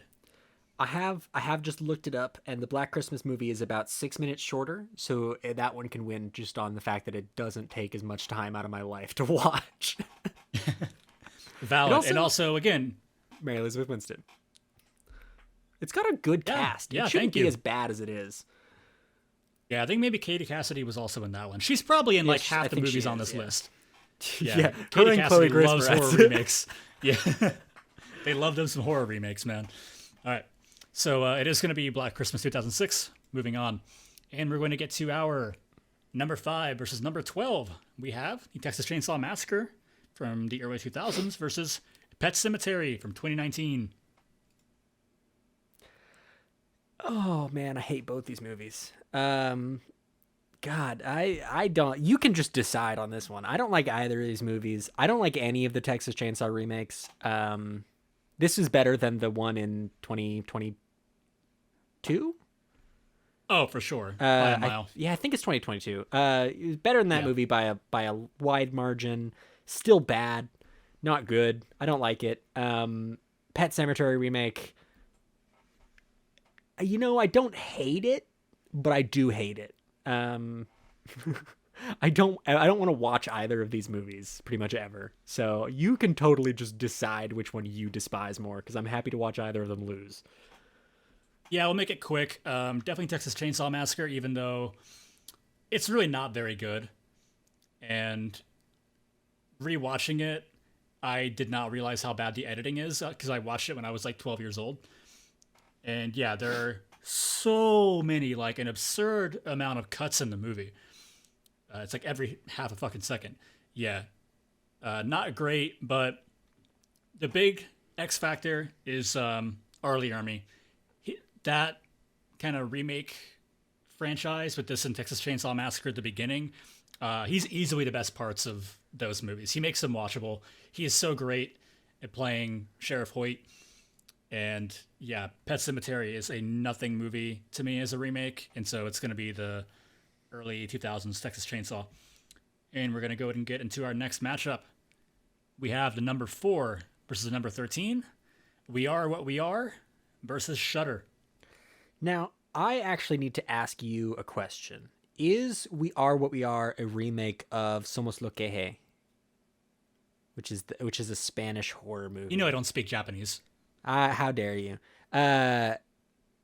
Is it a remake of the Spanish? I believe so. Okay, because Yeah. that movie's really good. And I haven't seen the remake of it, which might be released through Netflix. Might have been released through Netflix. I'm not sure. That being said, the Shudder remake's really bad. And if I had to pick the one that I'd seen, I'd be really upset. So I'm going with the one I haven't seen because it's a remake of a movie that's really good. And so even if it's just shot for shot in English, it's got to be pretty good. So I'm going to go with We Are What We Are. Yeah, and this is one of the higher rated ones too. Again, on this side, it's a 4 seed. So pretty high rated. A lot of people who have seen it seem to enjoy it quite a bit. And again, Shudder made the final 4 of our worst remakes bracket, and it's a dumpster fire. So yeah, We Are What We Are is going to comfortably move on, and we're going to get into the next matchup. It is the number 6 versus number 11. House of Wax 2005. That is a 6 seed in this. What a time to be alive. Versus My Bloody Valentine 3D. To be fair, I just want to say that, sorry to interrupt you. No, go for House of Wax being a 6 seed, which again is not like super high, but on the higher side, really shows the level of competition we're working with here all around. I will say it is against My Bloody Valentine 3D, which objectively is one of the worst movies, worst remakes that they've ever made. It was in the boom of the 3D era when we were just tossing 3D onto horror movies in the hopes that people would pay more money to see them. It truly wasn't anything. I don't think the first My Bloody Valentine's any good. The remake is worse. House of Wax at least has some fun kills in it. I think the cast isn't awful.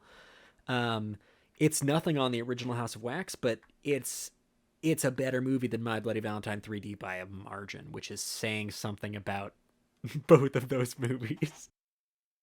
Yeah, kind of like I said in the Down That Dreaded Suntown movie versus Friday the 13th. One of these movies has Paris Hilton getting stabbed through the head, and one doesn't. I'm obviously kidding, by the way. I don't care that much about watching like Paris Hilton die. It's kind of weird.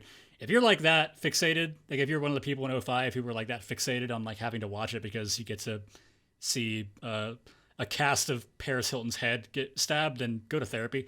But yeah, it is better. My Bloody Valentine 3D is very, very bad. And I do also like the kind of brother-sister relationship that we get in House of Wax, kind of like Friday the 13th remake, where, you know, we get that as a little emotional bond and connection throughout the movie. So yeah, I think it's head and shoulders better. Neither of these are good.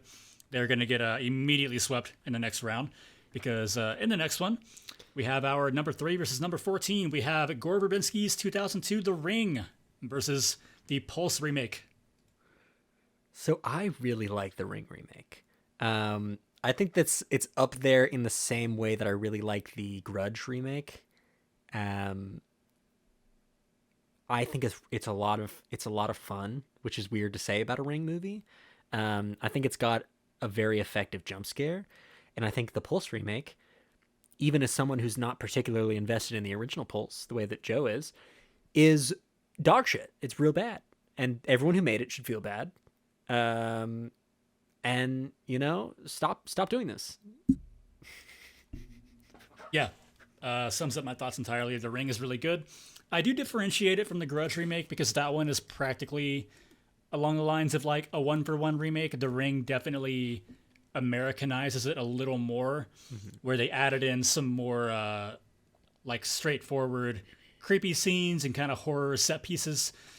A little more like Let Me In, because if you watch the original Ring or Ringu, if you want to be, I guess, slightly more pretentious about it, that movie is very much a procedural, and it doesn't really become like horror until kind of like the third act, outside of the opening, maybe. But yeah, The Ring, really good. Pulse, absolute dog shit. And like Prentice said, everybody involved should feel bad. And The Ring is going to comfortably move on. And we're going to get into our number 7 versus number 10. We have the Dark Water remake from '05. And I Spit on Your Grave. Okay. I feel like there has to be a lot of clarification and explanation that has to go into my pick here. I'll lead in by saying what my pick is. My pick is I Spit on Your Grave, the remake. I will just say this movie is a task. It's not a movie. It's a test. You have to be able to sit through some really uncomfortable, upsetting shit to get to the parts of this movie that are worth anything. But I will say I felt things watching I Spit on Your Grave.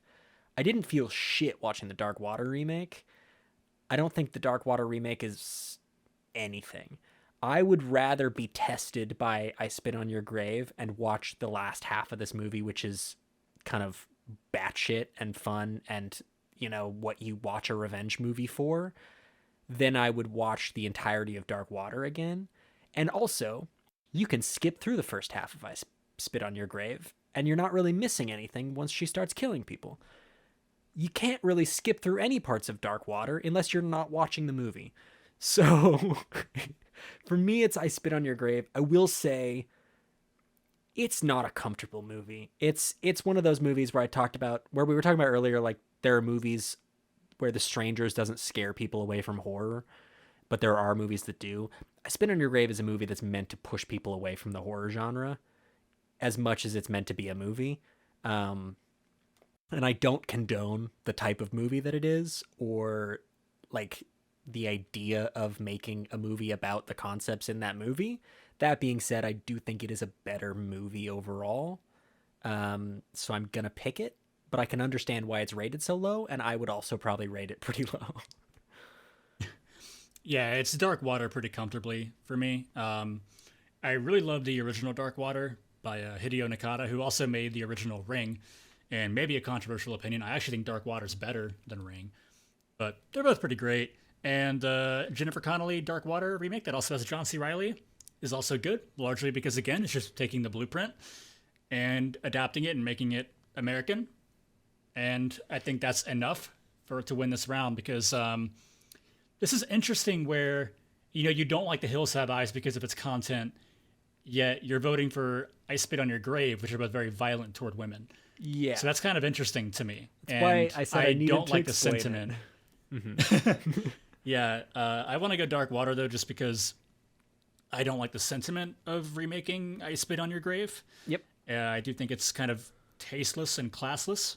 Here's the thing. Yeah, I'm Dark happy Water's to gonna get my vote. I'm happy to let Dark Water win. I don't want to watch either of these movies, but for me, the Dark Water remake, outside of having Tim Roth, who I love seeing in movies, there's nothing in that movie that I feel anything about, really. I'd rather just watch the original Dark Water. At least I Spit on Your Grave gets an emotional reaction out of me, which means that it's doing something as a movie. That being said, I fully agree with Joe. Did not need to be remade. I don't condone the idea of making movies even in the same genre as I Spit on Your Grave these days. We've moved past it as a like horror as a genre's moved past it. It's unnecessary. Just fucking make respectable movies at this point. I feel like is a pretty fair sentiment to take on that. So yeah, I'm happy to let you push Dark Water ahead. I think it probably loses to the next round either way. Yeah, this next one. So we got the number 2 versus number 15 in the top right, and this one may surprise a lot of people for the number 2 seed. It's Chuck Russell's 80s The Blob versus Prom Night, starring Brittany Snow. Yeah, I think The Blob being on this list is about the best argument you could make for The Thing making it onto this list. That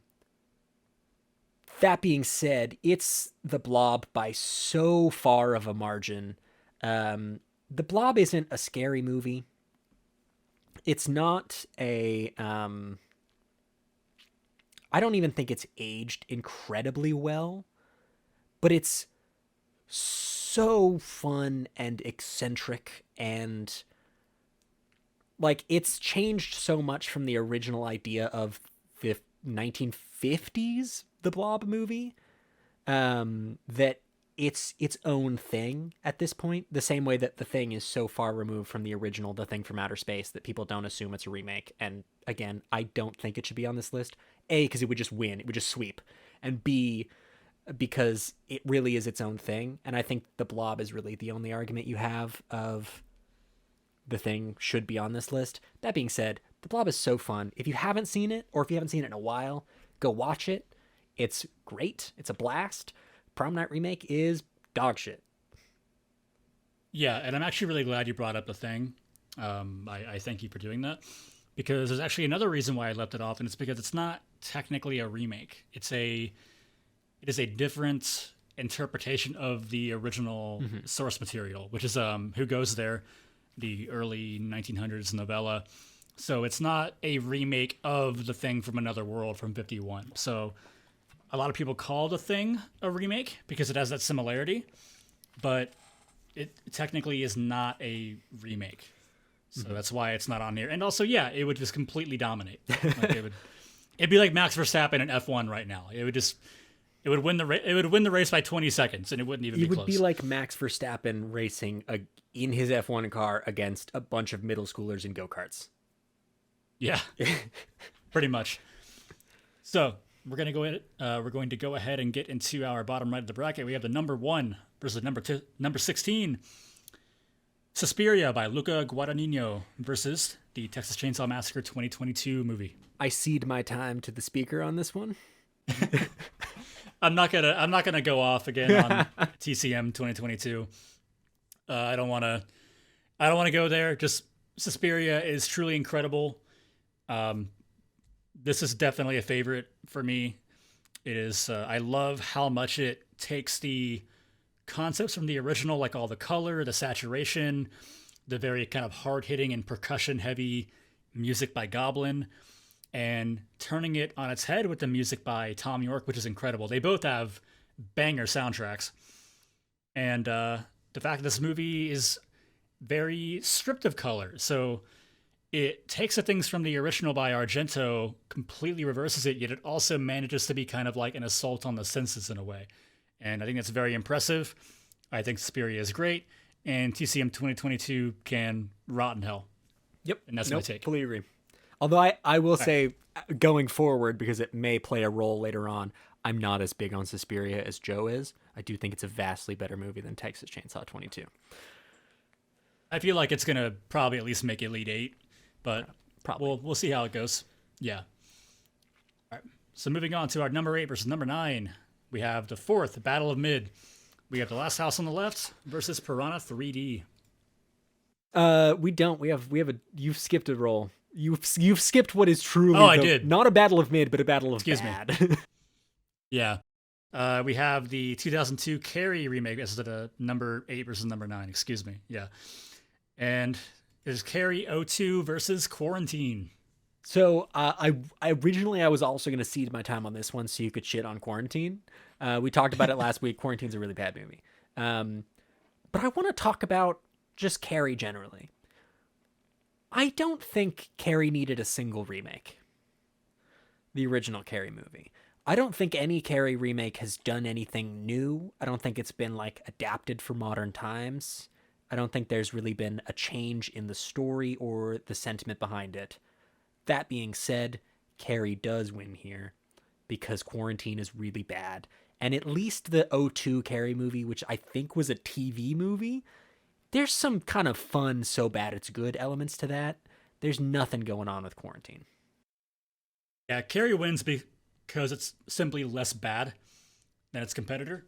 It's one of those kind of rounds, and Carrie also has Angela Bettis, who I think is actually good in the movie, and she kind of, Sissy SpaceX, she kind of gave that kind of innocent, naive portrayal of Carrie, and Angela Bettis in very early 2000s fashion played her as like a kind of antisocial loner, and I think she does it really well. So just from that, Carrie's going to move on, and yeah, Quarantine sucks taint. And we're going to go ahead and move on to our number 5 versus number 12. And this is Last House on the Left versus Piranha 3D. Okay, so once again, I want to caveat of The Last House on the Left is a movie that chases people away from the horror as a genre. It's one of those. It's kind of in the middle of the horror movie iceberg. It's definitely not near the bottom, but it's definitely not above the surface. The original Last House on the Left had some merit as a movie. It came out when horror was really trying to push the boundaries. It was trying to push back against censorship and the rating system that was really out to kind of neuter horror movies entirely.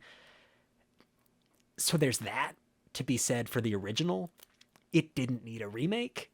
That said, Piranha 3D is just a terrible movie. It's really bad. It's not even like fun bad. That's Piranha 3 Double D. That's the one that's so bad it's good. Last House on the Left remake is at least a competent movie. Like it's very competently made. It's well performed. I think it has to win. In the way that we're gonna get to another movie coming up, and I think that one has to win for the same reason. But yeah, I don't like endorsing this movie because it just didn't need to be made. That said, I have to endorse it because it's against some dog shit. Yeah, it's going to be Last House, even though it sounds mean spirited to say, but I don't like that they change it to where Mary lives. I think it very much cheapens Yeah. what was going on with the original movie. And yeah, like Prentice was saying, the original Last House, I do firmly believe, had a reason for existing. Came out in the early 70s. When you start looking at, I guess, how things were, people were beginning to be, to my knowledge, I obviously wasn't around at that time, but to my knowledge, this is when people were starting to fixate more on crime and fixate more on murderers and serial killers and everything. I mean, Last House was really pushing that kind of fear. And also, this is an entirely different kind of academic field regarding horror, but there is very much a correlation with real world events and how gratuitous and how violent horror movies are. So, a lot of violent, more grotesque kind of horror movies are often made as almost protest or kind of like bringing horror home during very bad real world events. So, like, think of 9/11. Horror was kind of stale in the 90s. You had a lot of Scream types of movies. Then you start getting into 9/11, the Iraq War. You get Saw and Hostel. Even maybe 28 Days Later, movies that are just way more violent. And then this, you obviously had Vietnam going on, and so just as well as The Hills Have Eyes, which is like even more direct. It's like a kind of almost analogy and protest to the Vietnam War. But that's my history lesson done for this podcast. But yeah, Last House wins because Piranha 3D is very, very bad. It's at least kind of like fun bad, but Last House, the remake is a better movie, as Prentice said. And we're going to move on to our Number Yep. 4 versus number 13, we have Maniac, starring Elijah Wood, versus Poltergeist. This is okay. First of all, once again, Maniac's going to go through on the merit of being against a really dog shit movie, which is the Poltergeist remake. But I do want to say, I think Maniac with Elijah Wood is a really interesting movie. I don't think it's great. I think it's a very respectable remake and really captures the vibe and the spirit of the original Maniac movie really well. That said, I think there's like you could break this movie down. You could do like a whole mini series on YouTube about this movie and the original Maniac and kind of why they exist and what they're trying to say, if they're trying to say anything. And I think you'd have a lot of fun doing it, and it would be a very interesting retrospective on how horror has changed and how in some ways horror hasn't changed at all. That said, Elijah Wood's really good in this. He's so fun in this movie. In a way that I say fun in a lot of different ways. This is not fun in like, I'm going to really enjoy this movie and feel great at the end of it. But he's fun in a like, oh, he is going all in on this movie. Yeah. So really good for him. And generally a pretty respectable remake. And Poltergeist sucks monkey nuts. Yeah, the Maniac remake isn't as well known because Maniac in general, the one by William Lustig from 81, it's definitely in that camp of you got to really be a horror fan to know about that movie. It's in the realm of like your Phantasm or maybe Chopping Mall, one of those where if you go up to like your average person, they don't know what that movie is, but horror fans do, and that's why even though it's definitely one of the better ones, it's not as well known. But yeah, it's better, and Poltergeist is in that camp of kind of like Pet Sematary, where it's like such a kind of bad nothing remake. I forget this movie exists all the time when it comes to this remake. So, yeah, Maniac's going to move on, and we're going to go ahead and get into our number 6 versus number 11.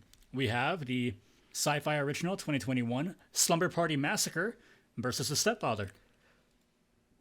I haven't seen the Slumber Party Massacre remake, y'all. I should have. I know I should have. I'm so sorry. I've seen The Stepfather, and it's whatever. So, Joe, if you've seen both of these, you can choose. It's definitely going to be Slumber Party Massacre 21. That one also in my roundup for that year. I mentioned how I went into that movie thinking I was going to hate it. And I'm saying this because of stuff like Imaginary. People will hear me talk about a movie like that and be like, oh, well, you decided you were going to hate it before you even watched it. And I'm kind of bringing this up to disprove that because I may think a movie is going to be bad, but once I sit down, I try to be as open-minded as I possibly can. So, good example, Slumber Party Massacre Remake, I was like, this is legitimately going to be the worst thing I've ever seen. This is going to be the worst movie of the year. Why are we making this shit? And, oh, like it's a sci-fi original. It's going to be extra bad.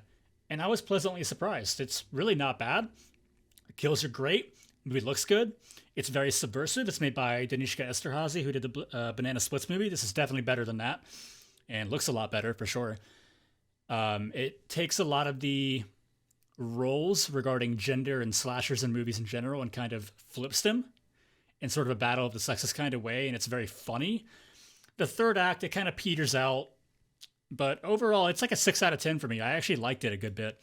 And The Stepfather, same category, like super forgettable, very bland remake, and there's no Terry O'Quinn, so I don't have a reason to want to move it on. So Slumber Party Massacre 2021 wins. And this one, getting into our number 3 versus number 14.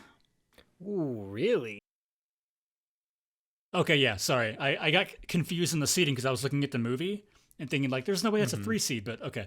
I got them switched around. Yeah, number 3 versus number 14. Again, it doesn't even fucking matter. I don't know why I'm doing this, but I'm committed to the bit, all right? It's going to be Halloween 2018 by David Gordon Green versus Nightmare on Elm Street from 2010. Oh, I'm going to get some shit for this, but for me, it's Nightmare on Elm Street. I know. I think that movie is really fun. I really like it. I'm glad Wes Craven got to make it before he passed away. I love Jackie Earle Haley in that movie. I think that's one of my favorite like classic horror villain performances through remakes and through originals. And I think that the 2018 Halloween movie, we mentioned it when we were talking about the news. I don't think it was really necessary. I would have rather it have been a TV series where they did something new and didn't just remake the Halloween movies essentially in a requel. So for me, I'm locking in my vote on Nightmare pretty firmly. I think I'm gonna go for Halloween. It's more competent. It's definitely of that trilogy. It's the best one. Halloween 2018 blows kills and ends out of the water, even though none of them are particularly good. I mean, Halloween 2018 is like a 5 out of 10 for me, and I do think A Nightmare on Elm Street sucks eggs. And it does have good things for it. I agree. I really like Jackie Earle Haley. It sucks that they didn't bring back Robert Englund, but Jackie Earle Haley does a bang up job. I am kind of mixed on the different character design, but I like that they tried to emulate more of like an actual burn victim in terms of the look. That was an interesting choice. And yeah, there's a good cast outside of that. You got Kyle Gallner, you got Clancy Brown, you got Rooney Mara. And so you got good people in there. Katie Cassidy. Yeah, Katie Cassidy. Yeah, thank you. Her ninth entry into this Oh my god. bracket, or 27th maybe, somewhere around there. I think it's her 6th. I think this is movie 6 that she's been in. I think it's 31.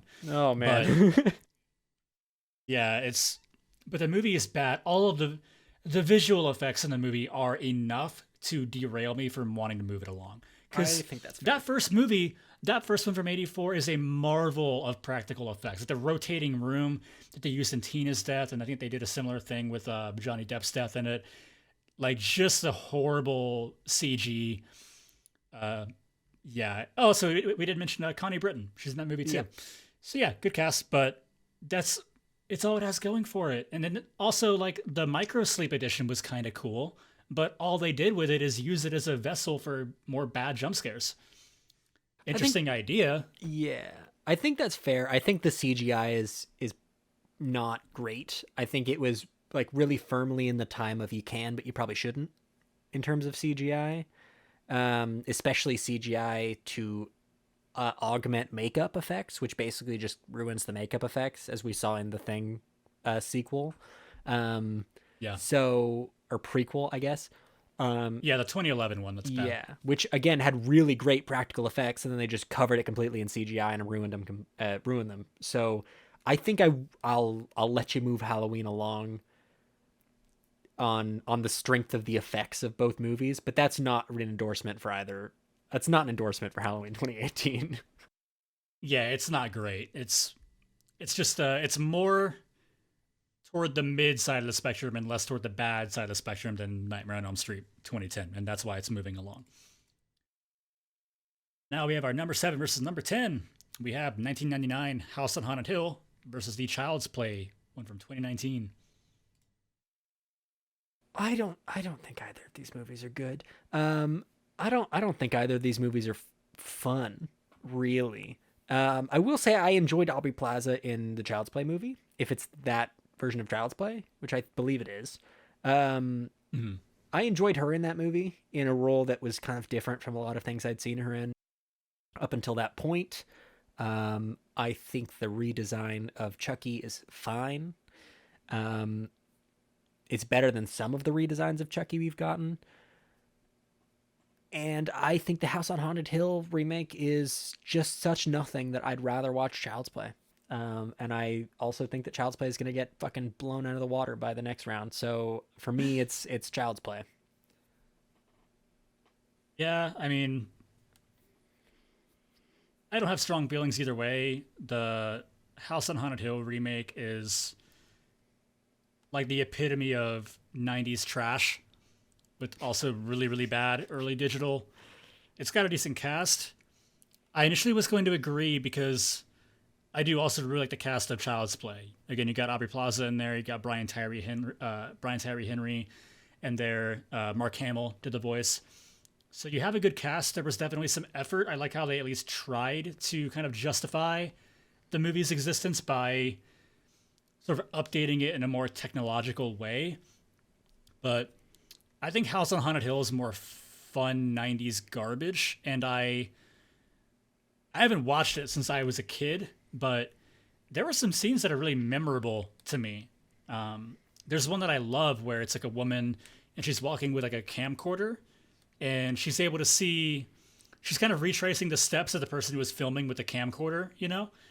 And so she's looking at, of course, a different thing in the room that was in the camcorder versus what she's seeing now in like the present day. And I think it's actually a pretty effective scene, even though I'm speaking from like 12-year-old me because I haven't watched it as an adult.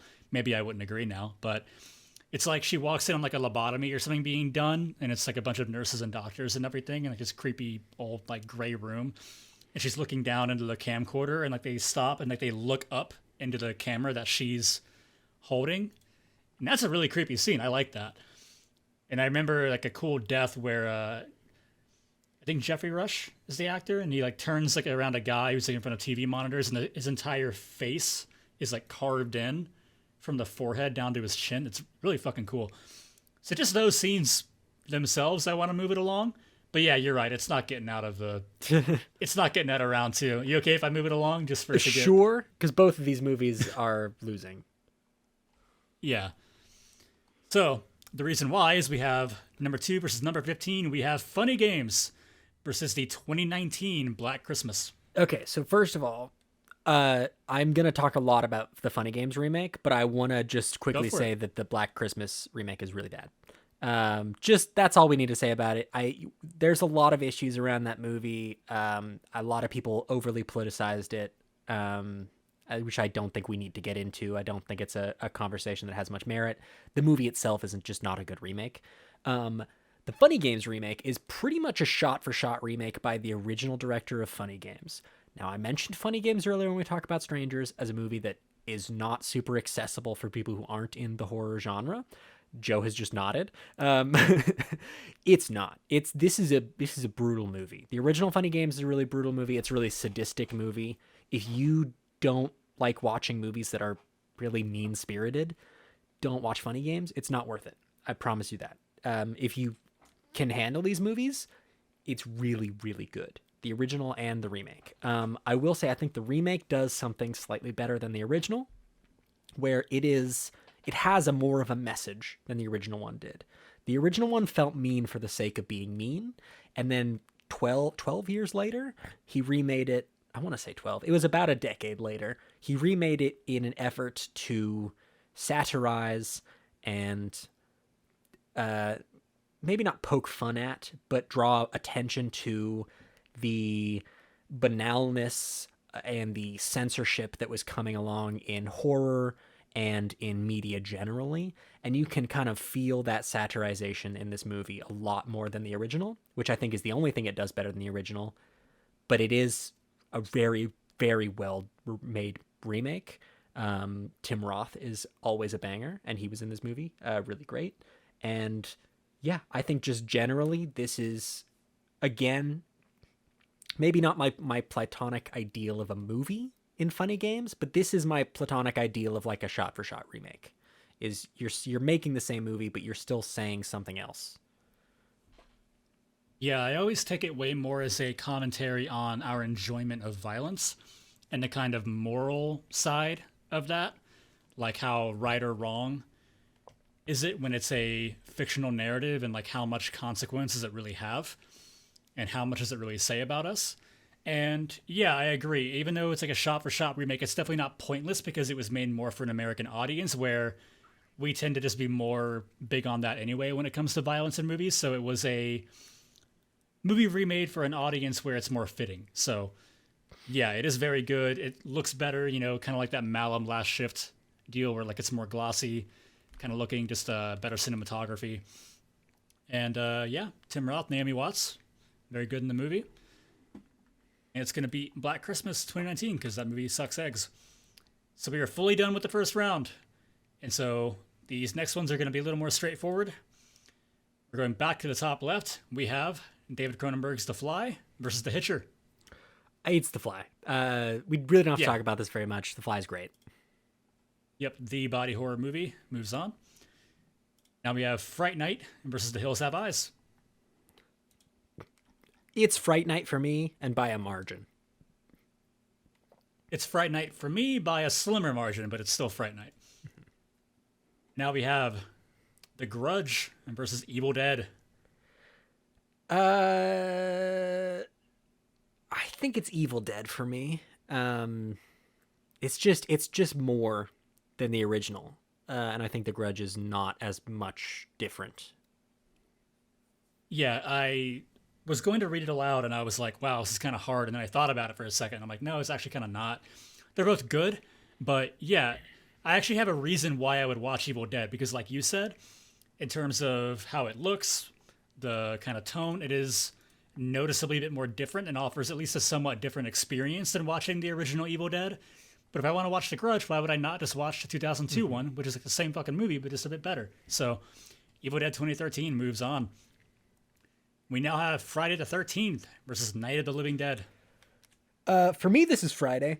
I think Friday's more fun. It's a different take on the character of Jason Voorhees, and I think that's enough for it to be a better remake. I do think Night's probably a better movie, but it's just the same movie as the original Night to most extents. There's not really too much of a difference, other than Tom Savini absolutely killing it with the makeup and gore and that kind of stuff. It's Night of the Living Dead for me for the simple reason of, well, three reasons. Tony Todd, Bill Moseley, and Tom Savini gore. Those enough are good for me. And then Friday the 13th, the kills by and large are kind of neutered in it. And then you got to think about like all the scenes of them just kind of like bullshitting in the house, and like all the unlikable characters that aren't Jared Padalecki and his sister and the other girl who was like kind of nice, you know, and tagged along with him. Those scenes kind of suck, and they weigh the movie down a good bit. Yeah, that's fair. I think I'm happy to let Night move along. Ready. Well, I can see why it's got a tough next round ahead of it. But yeah, a lot of these movies coming up have some tough rounds coming up. Yeah. So now we have Invasion of the Body Snatchers versus Malum. It's Invasion. It's not close. Like I said, this is one of the all-time greats. Truly, if you haven't seen this movie, even if you're kind of tentative on horror, if you're just starting to dip your toes in the water, watch Invasion of the Body Snatchers. It's a banger. Yeah, this is one where I'm going to say Invasion because it is a better movie. It is a better remake. But I will be honest, if I had both of these in front of me, I would watch Malum first, because I very much have a soft spot for horror movies that, again, even if they're not great or if they don't make a lot of sense, if they just like really embrace being like over the top, batshit crazy and entertaining, I have a soft spot for it. And Malum is definitely one of those movies. And it's also a lot shorter. So honestly, maybe even if this was just my bracket, maybe Malum goes, but Invasion's way better. It's a far superior movie, and again, we're talking about which is a better movie, and Invasion of the Body Snatchers is the better movie, and it deserves to move on. Now we have The Crazies versus Candyman. It's Candyman. It's not close. More close for me, but still Candyman. Yeah, they're both in that fine but not super scary or incredibly memorable camp, but I would definitely pick Candyman first if I had both of them in front of me. Now we have The Uninvited versus Let Me In. This one's Let Me In, and it's also not close. Yeah, now I'm with you. It's not close. Yeah, it's Let Me In. Now, this one's also not close for me. Halloween '07 versus Dawn of the Dead '04. I will say I think this one would have been closer for me if it was Carrie versus Dawn of the Dead. This is Dawn of the Dead. As much as I have problems with that movie, I don't like Rob Zombie's Halloween all that much. So... Yep, and now we are on to the right side of the bracket again. Top right, Nosferatu the Vampire versus Black Christmas. It's Nosferatu. Yeah. Yeah, we did a mid-off to decide who was losing to Nosferatu. Now we have Texas Chainsaw Massacre versus... I forgot the title for a second. We Are What We Are. We Are What We Are. Yeah, for me, it's We Are What We Are. just because I've seen the original and the original's a banger. And if this is a 1-for-1 remake, then it's better than Texas Chainsaw Remake by miles. Yeah, I mean, again, if I had both of them in front of me right now, I'd rather check out We Are What We Are and see what that's about. Now, another easy one. House of Wax versus The Ring. The Ring. And it's 2 in the back of the head for House of Wax. It's getting dragged behind the woodshed. Yeah. Now, Dark Water versus The Blob. This is The Blob. Yeah. We did a mid-off between Spit on Your Grave and Dark Water to see who loses to The Blob. Yeah, The Blob is like the epitome of fun 80s trash. I don't know if I said that in the first round, but it's a really enjoyable movie. Now, bottom right side, Suspiria versus Carrie. It's 2 in the back of the head for Carrie. Suspiria's moving on. Yeah, these are just like slaughters right now. Yeah. Last House on the Left versus Maniac. Honestly, I think this one might be Maniac. Because there's more going on with Maniac than there is with Last House. Yeah, and again, Last House, I only moved it on because of the competition it was up against, and Maniac is going to win it. Mm-hmm. Slumber Party Massacre versus Halloween. I'm actually pretty happy to go with Slumber Party Massacre here, even though I haven't seen it, because I don't like the Halloween remake all that much. I'm at best extraordinarily neutral on the Halloween remake, and I think I would watch Slumber Party Massacre remake because you've told me that it's fun and not god awful. Yeah, it's a lot shorter too. Oh yeah, that'll definitely push it ahead. It's gonna move along. Yeah, I mean Halloween, I'm gonna be pretty bored. Slumber Party Massacre, the first 2 acts I'm gonna have some fun. The third act is gonna kind of lose me, but overall it'll be a shorter and kind of better experience. God, I wonder how many people we're gonna make mad with that one. Moving Slumber Party Massacre past Halloween 18. But I'll fight them whatever. all. It's our bracket. Yeah, it's our bracket. Deal with it. All right. Now, House on Haunted Hill versus Funny Games. Funny Games. This is not. Yeah. That's not close either. That's the beginning and end of the conversation. Yeah. On to the Sweet 16. Back to the top left. The Fly versus Fright Night. I want to just quickly say, The Fly is going to win this one, I'm pretty sure, by a margin. But I want to say that I love the Fright Night remake. And this is my last chance to give it a shout out. Go watch it. It's so fun. It's super good. It's honestly, again, this is maybe exactly my platonic ideal of a remake. In that it is a little different. It's a very modern update. It's fun. It's well acted. Good script. Good direction. Good cast. I think everything about this movie is going in its favor. It's just up against a movie that is so synonymous with like body horror and horror as a genre that we don't even think of it as a remake anymore, which kind of sucks for Fright Night. Yeah, The Fly elevates that concept so much from the original movie that it did kind of take on a life of its own. I want to say I kind of know you well enough at this. I know you well enough at this point for the show where the second you said "I just want to say," I was like, okay, he's gonna say The Fly, but he's reading Fright Night's obituary right now, and he's saying some kind words at its funeral. The last will and testament of Fright Night. Yes. Yeah, The Fly is gonna move on. Now, Evil Dead versus Night of the Living Dead. This one's Evil Dead for me. I think so too. Yeah. It does elevate the original movie in that it's just like the original movie was definitely trying to be mean. This movie's just mean. Like it's not trying anymore. It's just a mean horror movie, and I think that it's kind of nailed that essence in the remake. Yeah, and a big thing that I was going for with Night of the Living Dead was all its gore, and Evil Dead has even more of it. And it's also really, really good.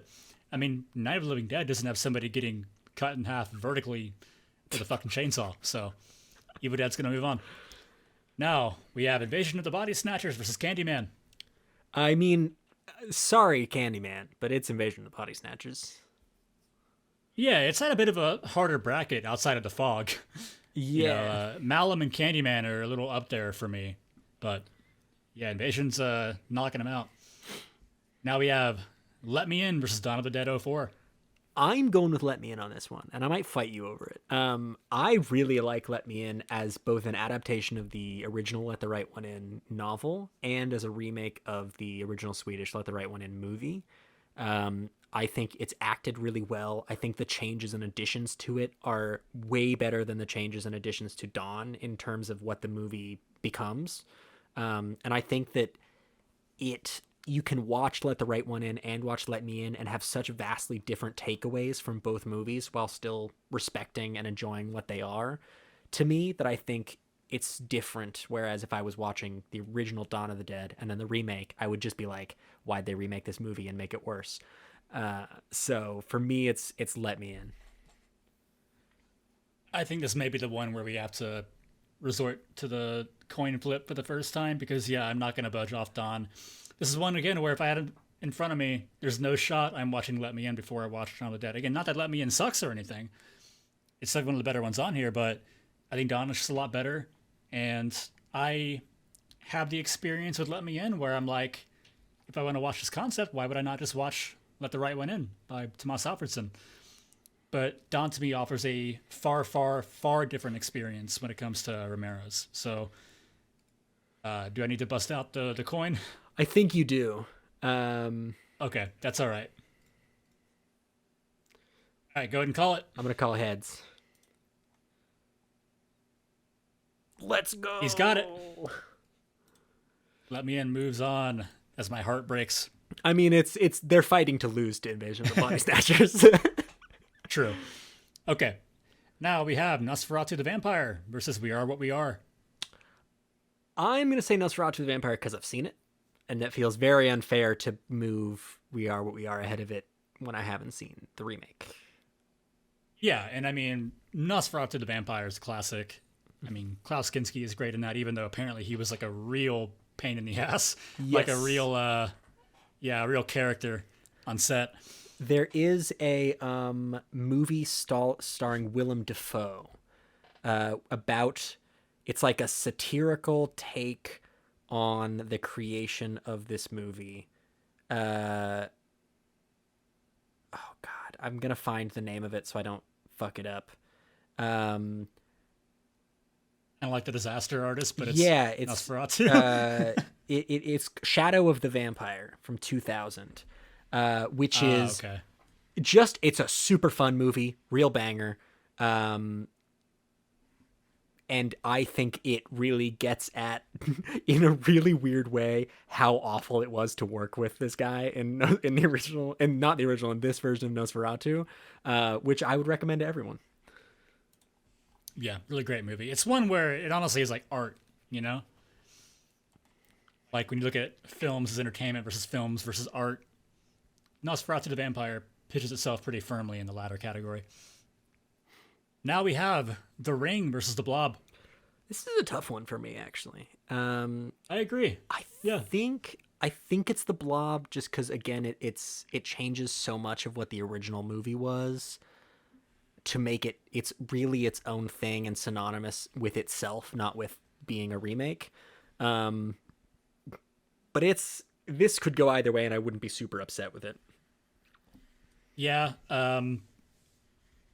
Part of me feels like it would be sacrilege, but again, I think I would rather watch The Blob because it is shorter, and obviously not just for that reason. That'd be pretty stupid as a reason, but also just because I'd be way more entertained with The Blob, and The Ring is a bit slower.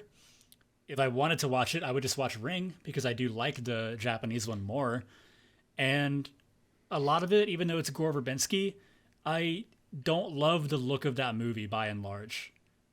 A lot of it. It's got that kind of sort of ugly, saturated 2000s look to it, and I'm not a big fan.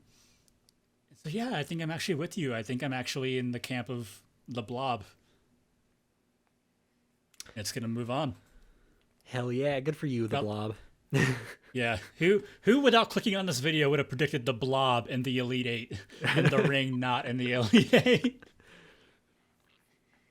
Holy shit. All right, getting on the next one, we have Suspiria versus Maniac. So I, weirdly enough, I think if this was just down to which movie I'd prefer to watch, it would be Maniac. I do think Suspiria is a better made movie and probably a better made remake, and so I do think it probably should move on. But I do want to give Maniac a shout. For those of you looking for some weirder, off-kilter horror movies that you haven't seen yet, that are a little less known, both versions of the Maniac are worth a watch. I do think the remake is a little more fun. Definitely. But Suspiria, I enjoy it more, and I think it's just better. So it's going to move on pretty easily. And now we have Slumber Party Massacre versus Funny Games. So for me, this is Funny Games. This is really making me look worse and worse when at the beginning of this podcast, this episode, I said like Funny Games as a movie scares people away from horror and isn't super great for that reason. It is a really good movie. Both versions of Funny Games are really good movies. They're just not strictly amazing for horror as a genre. But then again, you need movies like this when you make horror as a genre and when you want it to branch out and do new things. You have to have movies that are mean and sadistic. And I think that Funny Games, both versions of Funny Games, are the better versions of making a mean, sadistic horror movie. So for me, and they don't sexually abuse women throughout the course of this movie very much, which is, if you're going to make a mean horror movie, don't make it a weird sexual abuse fantasy. So you know what? Props to Funny Games, and it can move along. Yeah, Slumber Party Massacre, it's a miracle run. It's going to end here. Got to the Sweet 16, but it's not taking out Funny Games. I can't justify putting it over that movie. So we're now down to our Elite Eight. We're back up at the top left. We have The Fly versus Evil Dead. I want to give Evil Dead its due. It's a really good remake. It truly captures the essence of the mean-spirited nature of the original. Really excellent gore effects. Really disturbing gore effects at times, too. There are parts of that movies where I physically cringe and sometimes just don't want to watch some of the stuff that's going on screen. That being said, The Fly is The Fly, and it's going to move on. Yeah, pretty much what I was going to say word for word. I don't really have much more to add to that. Now, we're on to our final one in the bottom left, Invasion of the Body Snatchers versus Let Me In. It's 2 in the back of the head for Let Me In. Invasion of the Body Snatchers moves on. Let Me In's really good. Let the Right One In is really good. Give those movies and the book a chance. Yeah, for Let Me In, it was like, you had a good run, kid, but you're in the big leagues now. Yeah, you're not making the top 4. Now we have Nosferatu the Vampire versus The Blob. This is such a weird one. It is. I didn't expect this matchup. I don't think I ever expected to be comparing these two movies in any way. Yeah. If we're being incredibly for real.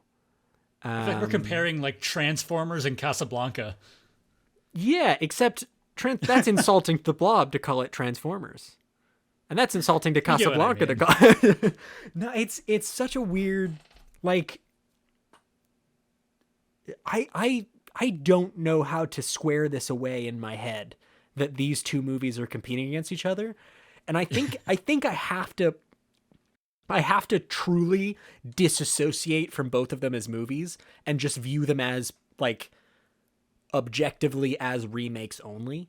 And I think Nosferatu is worse as a pure remake than The Blob is, because The Blob is such a vast difference and improvement.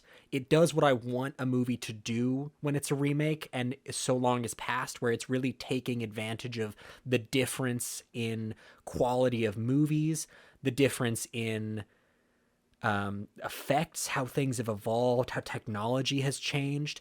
It really is exceptional in that regard, and I probably would want to watch it over Nosferatu, even though I do think Nosferatu is probably a better movie overall. I just don't think it's much of anything as a pure remake. So I think my vote leans slightly to The Blob, but it's such a weird place to be in just overall. So I might be able to change your mind, because I don't really agree. I'm going Nosferatu the Vampire because, one, think about when the original Nosferatu came out, 1922. We are talking about the silent era.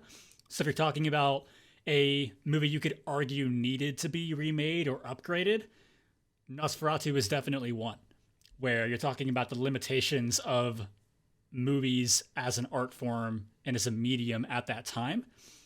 And also with The Blob, how much of that, as you would say, kind of elevation is because of how good the 80s Blob is, and how much of it is just because the 50s Blob is a bad B movie, forgettable sci-fi movie. Like compare The Blob to The Fly. The Fly has the same kind of story where it's remaking like a shitty sci-fi B movie from the 50s, and The Fly is a really, really, really good movie in terms of its narrative, just everything. And then look at The Blob, where it's not that. Like, it's kind of trashy fun. Again, I like it a lot, but I think it's Nosferatu the Vampire here for sure. I think I'm with you on that. I think you've swayed me. I wasn't particular. It wouldn't have taken much to sway me, but I do think you have swayed me. So I'm happy to to give it to Nosferatu here. But shout out to The Blob for making it way further than it ever should have. Yeah, almost Final Four.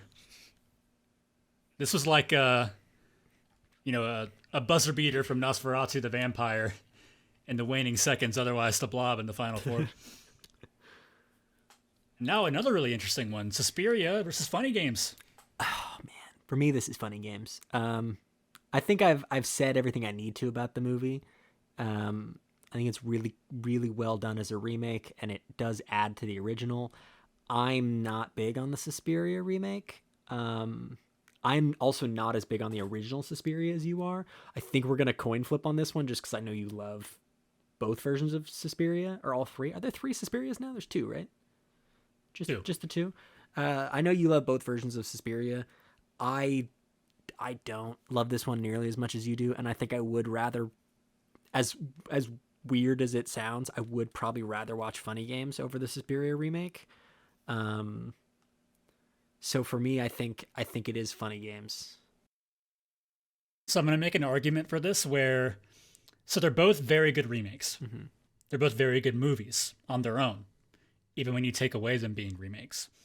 But for Suspiria, do you not think that it's more impressive that it's as good as it is as a movie, even though it took everything from the original and completely flipped it on its head with an entirely different new direction, and still ended up being fantastic compared to the 2000s Funny Games, where it just had to take the exact same movie and just do it all over again with different actors? Not really. This is a movie by Luca Guadagnino, who made Call Me by Your Name. He made Bones and All. Yep. He's making Challengers. He's kind of a banger of a director. I don't think he's in terms of like basically post Call Me by Your Name. I don't think he's really missed with a movie yet. Even before Call Me by Your Name, I think he was doing very well. So I really don't think it's surprising that he took Suspiria and was able to make a good remake of Suspiria. I was more surprised that the Funny Game remake had anything to say, that had anything to change of the original Funny Game. There was any difference in it in terms of what it was saying, who it was saying it to, and how well that message came across. I was much more surprised by that than I was surprised that the director of Call Me by Your Name could make a good Suspiria remake. So I don't think I'm going to change my mind on this one, and I don't think you're going to change your mind on this one. So I think we should save everyone time and coin flip this. I think you're right. And I do have to say, yeah, of all these spoilers, I think Suspiria might just be my number one in the bracket at this point. So yeah, I think I have to go ahead and call it. Tails. It is heads. Suspiria lives. Suspiria moves on. Now we're in our final 4, starting with our left side matchup, The Fly versus Invasion of the Body Snatchers. And I'm going to say kind of like our other final four for last time, Dawn versus Night. There's no wrong answer here. Mm-hmm. Well, there is a wrong answer here. Because it's not The Fly, unfortunately. Invasion of the Body Snatchers, I think, genuinely might be one of the all-time greatest horror movies. It's accessible. It's still scary. It's super well directed, performed, written. It's got a score that's like a sleeper hit. Like, the score in this movie is a banger, but it's not ever taking you out of the movie to focus on the score the way some other truly excellent scores do. I think Donald Sutherland in this movie is one of the better acted like protagonists from before the 2000s. I think everything about this movie sets it up to be one of the best horror movies of all time, not even just the best remakes of all time. Yeah, I'm with you. I'm gonna go Invasion of the Body Snatchers. Which is kind of close. close. Yeah, not to say that The Fly's bad and Jeff Goldblum is a gigabanger in that movie, but it's Invasion. Yeah, also, Veronica Cartwright and Leonard Nimoy, also really good in that movie. Yeah, it's gonna move on. It's a tough one for me, tougher than it is for you, but I'm still with you. Now we're into our final four matchup. On the right side, Nosferatu the Vampire versus Suspiria.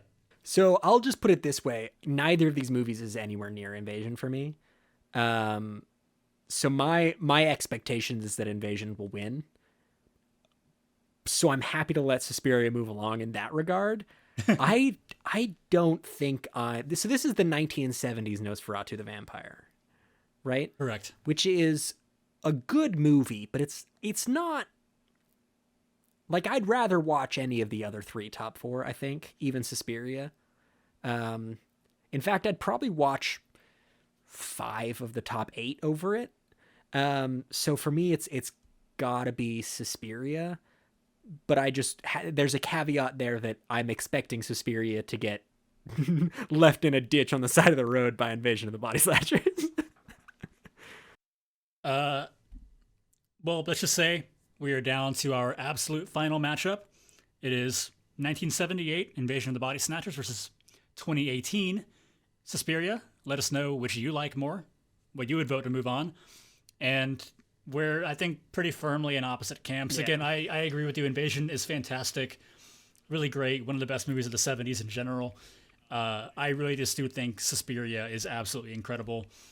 It is a 2.5-hour odyssey in dread. The soundtrack by Tom York is incredible. Absolute banger. Dakota Johnson even is great in it. She gets memed on a lot because of, Madam 50 Web. Shades, but she's really good. Yeah, Madam Web. But she is so good in Suspiria. Freaking Tilda Swinton. She plays like 3 different people in that movie. She even plays like an older guy in that movie. She's incredible. It's just so good. I want to try and sway you on this. I want you to not think about how good the movie is, and I want you to think of how good the movie is as a remake. Because I think we can both agree that these are both very good, like, well-made movies. But I want you to think about how much Invasion of the Body Snatchers has evolved the original story to the point where it's not even thought about as a remake anymore. In the same vein as The Blob as The Thing. Even though The Thing is technically not a remake, it is heavily considered at least a remake or a requel of The Thing from Another Planet, or The Thing from Another World, whatever the original name is. It's so far removed from the original. Thing from Another World? I think it's The Thing from Another World, yeah. It's so far removed from the original and has surpassed it so much that it has Ouroboros like eaten its own tail and become the movie in the same way, again, like The Fly has done. And I think Suspiria just hasn't done that. And I think Suspiria is a good movie, but it's not as much even a remake as it is. It could be even a requel, because it is just, it's so different, and not in the way that you're changing a remake. It is like someone wanted to take the core idea of Suspiria and just make a new movie. And I just think when you think about them as remakes, Invasion is so much more of what a remake is meant to be, and how you truly nail it and surpass and evolve beyond the original one, then Suspiria is just not that in comparison. I'm gonna be honest. When you brought up that argument, I think your plan really backfired because the second I started thinking about it, I want to go Suspiria even more because I really just don't agree. I don't agree at all. When you look at the '77 Suspiria, that movie is just like a sensory experience. It does not have like a tight script. You're not there for the writing. You are strictly there for the sound design and you're there for the visuals and like nothing else really. Suspiria takes that and actually does add in social themes. You have wartime themes going on. You have themes of like abuse of power, motherhood, things that are actually going on underneath the hood. And so it takes that more simplistic approach from the original and really, really expands it in the way I would want a remake to do. And the third act really goes in a different direction, especially the ending. And so, yeah, I will be honest. I think it evolves way more, and I think you kind of shot yourself in the foot a little bit with that argument. For me, I hear all that you're saying, and to me, that's not a remake. That's a new movie. It's just a different movie. But if it transcends it that much, wouldn't that make it better? But I don't think it's transcending it. I think it truly is just making a different movie. But I digress. We're not going to agree on this, I don't think. Did we just go to the coin? So I think this is going to have to be a coin flip. Yeah, I feel bad that we're deciding it by coin flip, but we got two bangers here. Yeah, all right? it's hard to do this one. Yeah, all of our final four were really good. And again, just like the other ones, I don't think there's a wrong answer on this one. These are both really good movies, and if anybody came up to me and told me that they liked one more than the other, I would think that's perfectly respectable. So I'm going to let you call it for the third and last time. Tails. Oh, He's got it. And I'm not bummed because, again, Invasion is a banger. Yeah. Yeah, so go watch I'm all glad these Suspiria movies. made it.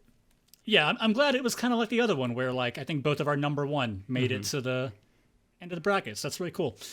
The Wicker Man did not make it to the end of this bracket. Shut up.